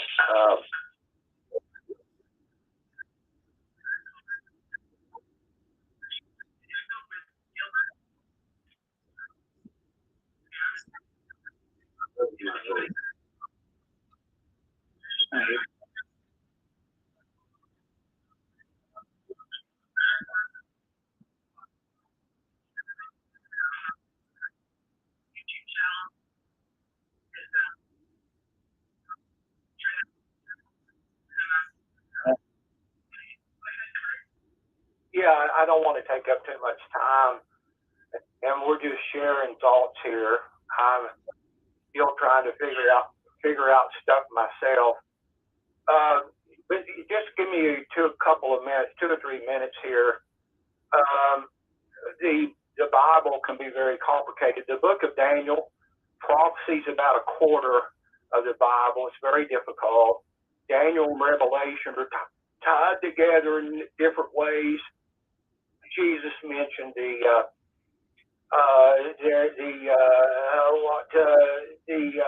thing that causes desolation. For example, he quoted Daniel. But Daniel is a book of God's kingdom, whatever it turns out to be, his sovereignty. In Daniel 2, Daniel 4, it all has to be interpreted. People's interpret different ways. Daniel 7, someone like the Son of Man approached the Ancient of Days, sitting on his throne, and he was given a kingdom. And the holy ones would rule with the Son of Man in a kingdom. So the king of the north, king of the south, very complicated.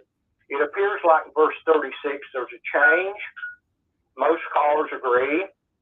Bible students agree there's a change of direction from the Tamalic kings and their opponents that took over for Alexander. What's their name? The Ptolemy was one of the generals, and I can't remember the 4 generals.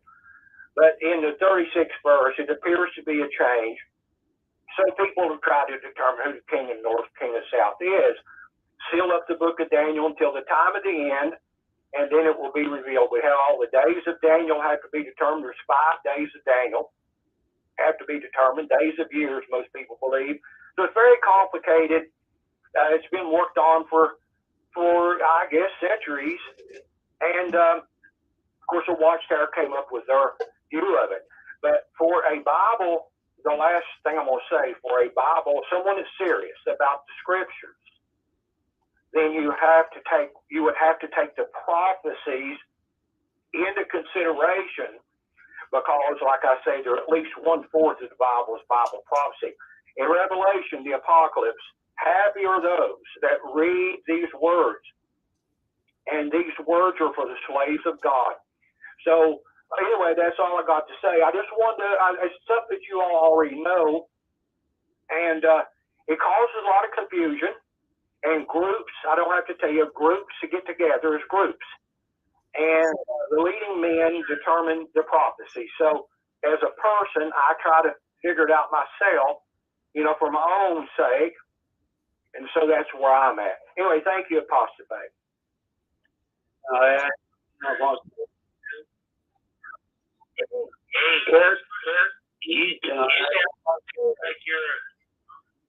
You're about the same age as me. Yeah. Did you hear all that? All those.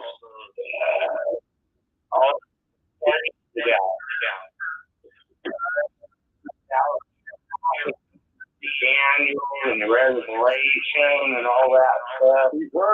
Can I say something too? And those were my nighttime stories. I go to book study in the middle.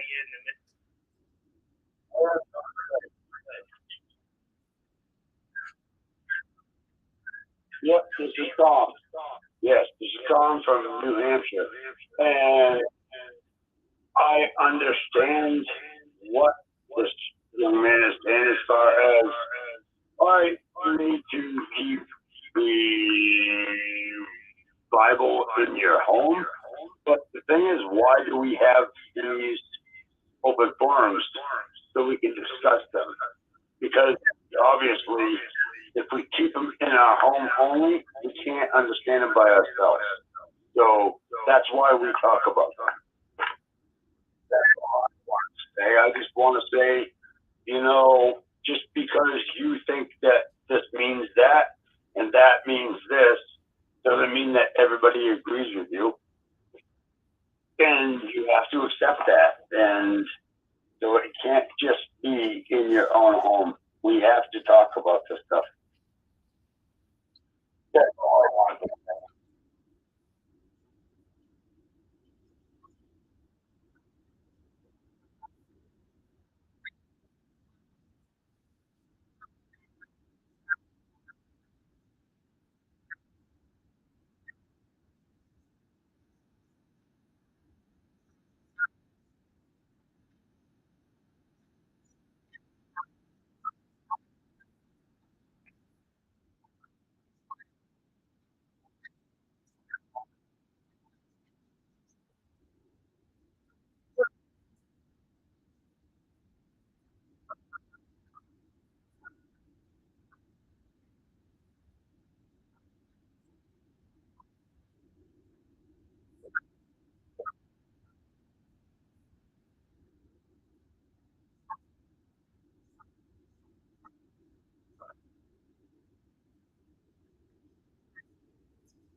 Yeah, go ahead. I was muted.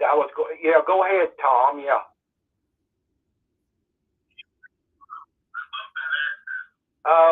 West Virginia. Yeah, I think you're up in Rhode Island, New Hampshire, I think. Yeah.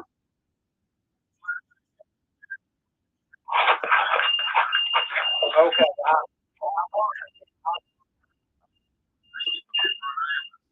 I hear you. Yeah, I've heard you before. Thank you for asking. Thank you for your comment as well. And thank you, Tom. And I don't want to go against what Pete's saying. Pete's got his understanding of things, but we're just sharing thoughts. You know, I'm still when I can, you know, searching myself for the best answers to things.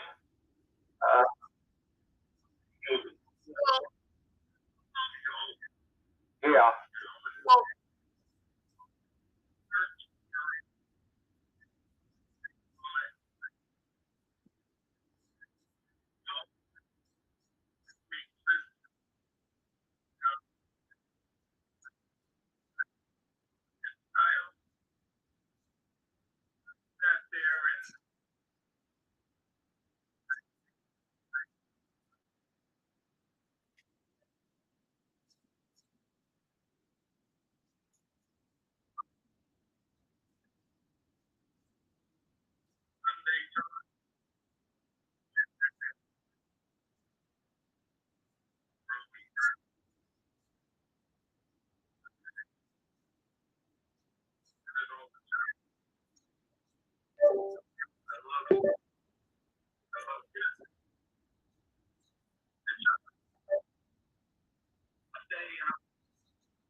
Hey, Kurt, this is Rick.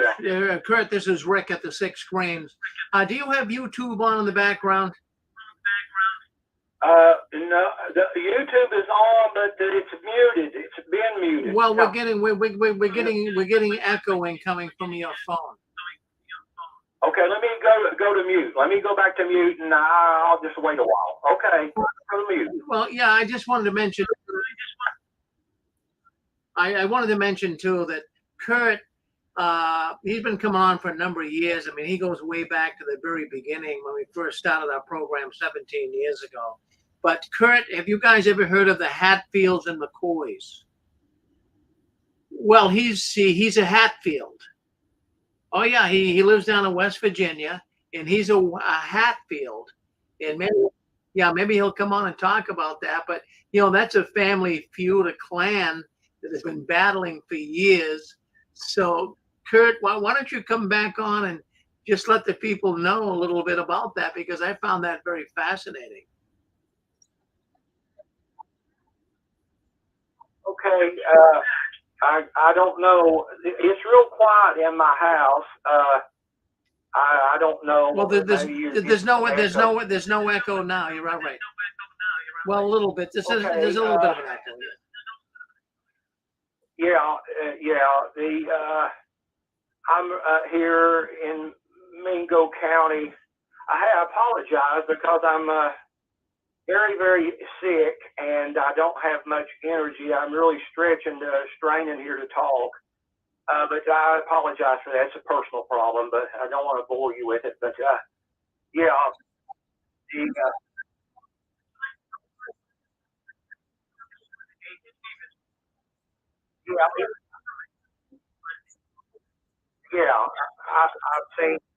him on his YouTube channel, and I don't want to step on his toes because I'm sure he's got a lot of knowledge and looking into that. But, the Hatfield McCoy. Yeah, the Hatfield McCoy. I couldn't hear that. Say that.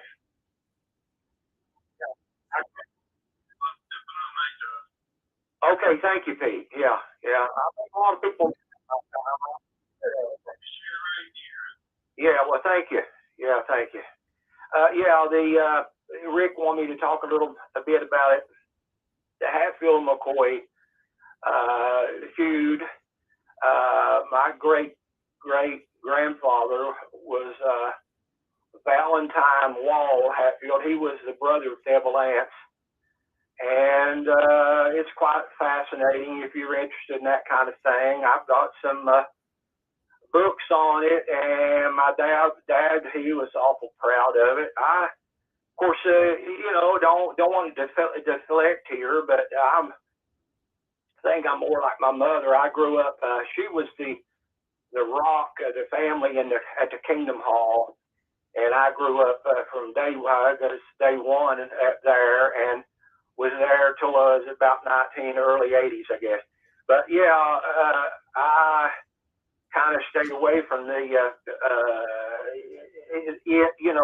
unlike my dad. Dad was a big into the history of it and everything. And it's a big thing around here for people. And I've ran across a lot of McCoys. I haven't had no trouble with them. Go to bluegrass music. That was what I liked, and ran into some McCoys there. And out when I was in the carpet cleaning business, and ran into quite a few of them. One guy over on the Kentucky side of the river there, he owned a coal operator. He's a big high-time coal operator. I didn't have much of nothing, but he was very rich, and he liked me pretty good. I've been in his home half a dozen times, I guess. He had a lot of memorabilia from the Hatfield McCoy feud that he found and collected from people. But in this, the last thing I'm gonna say, in this part of the country, it's you know, a big old thing. These trails here through these mountains that people come from all over. I don't ride these trails. I don't have no interest in it, but they come from all over the country. People tell me, and it's a Hatfield McCoy trails through, I don't know, at least a half a dozen counties, might be more than that, scattered around Mingo, Logan, over in Pike County, Kentucky. It's all the Hatfield McCoy trails. And I guess that name kind of draws people in. But I run into people through my life that they wanted to know about the Hatfields. And it's caused me a little bit of problems through the years. Not too much, but you run across, everybody here back when I grew up was a tough guy. That's the nature of the men around here. I don't know about now. I haven't been out of the house hardly in 10 years, but except for the doctor. But yeah, I ran across some people my time, you know, that was jealous of the name, and you know, you Hatfields think you're mean and all that, and but it ended all right. I never was much afraid of it, but anyway, thank you, Rick, for asking me about that. And but like I say, my dad, he passed away about 5 years ago. Him and his brothers, they were all really tough, big men, and just in the Hatfield way, and in their bloodline. I think I probably got more mom's ways about me. But anyway, that's like I say here, you know, and in the you know, the American history is part of American history. This part of the country is really, I guess even today, is really family, one family versus the other ones. There's other families have problems too. I know when we moved out, I moved back to the old home place back in 2005. That's where I'm sitting here now. It's 1,000 years old. I'm sitting here. I built a new home over there and gave it to my son over there, about 15 miles away. But you know, there are even people today, you know, the name Hatfield even more than McCoy. It's a big deal to them. They want to know if you're a killer or not, that kind of thing. I wouldn't hurt a flea unless I had to. But that's about the best I can do with it. But I spent, I think, with the way I am, I think it's a true statement. I think it's stupidity, really. It comes right down to it. I think if it wasn't for the Watchtower and getting married when I was 18 years old, I don't think I'd be around today. I've been in some pretty big dust-ups. It's a miracle. It's a miracle. I have to tell you, I could get into a lot of details that bore you to death, but and I'm sure other men out there, you guys on the phone may have got into, but I've been into, I was so hot-tempered, so violent, that it's just a miracle that I'm still here. I think it has something to do with the Bible, you know, the fear of God, and it has something to do, I wanted to, when my mother was alive, she worried about me a lot. And I don't know, I'm not making up stories here. I told somebody here recently, within the last week, a friend of mine, that it's just a miracle that I am, you know what, you reap what you sow in some ways. You reap what you sow. And I'm in shape right now, and I can hardly talk.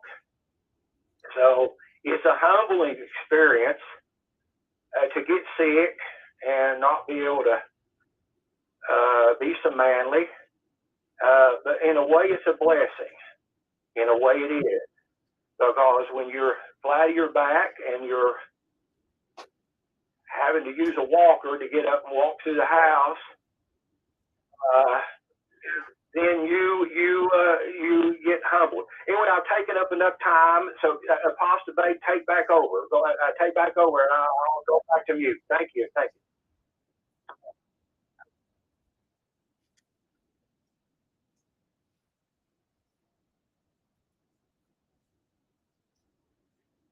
Can I ask a question real quick?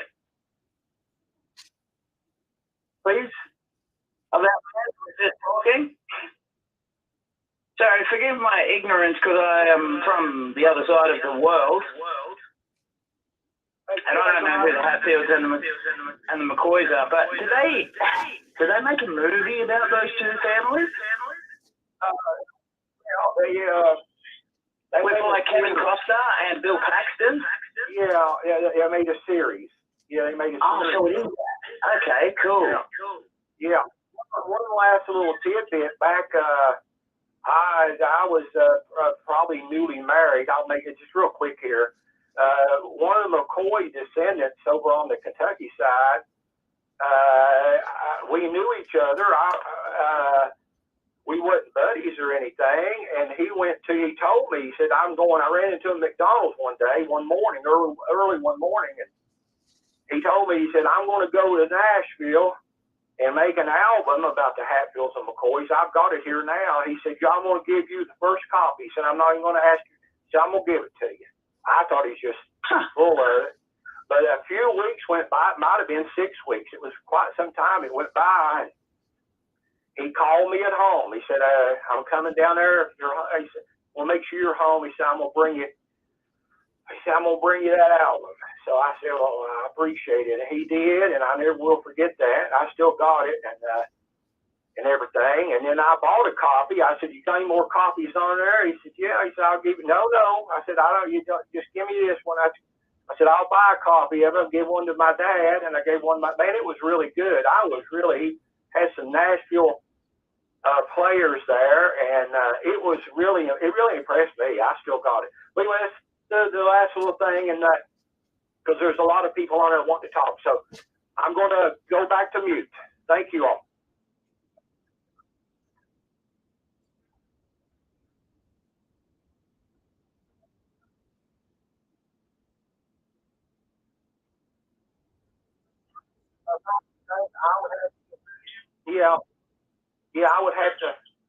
I would have to get the album out.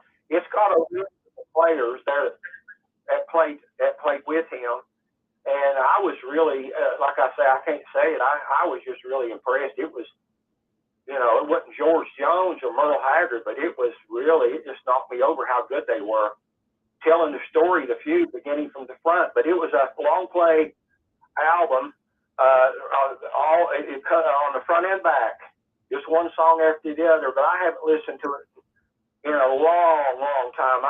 We got married in '74. It was about the time that we got married, somewhere around that time. I had to get the album out, see what the date is on it. But anyway, he was one of the descendants of Randolph McCoy. Yeah.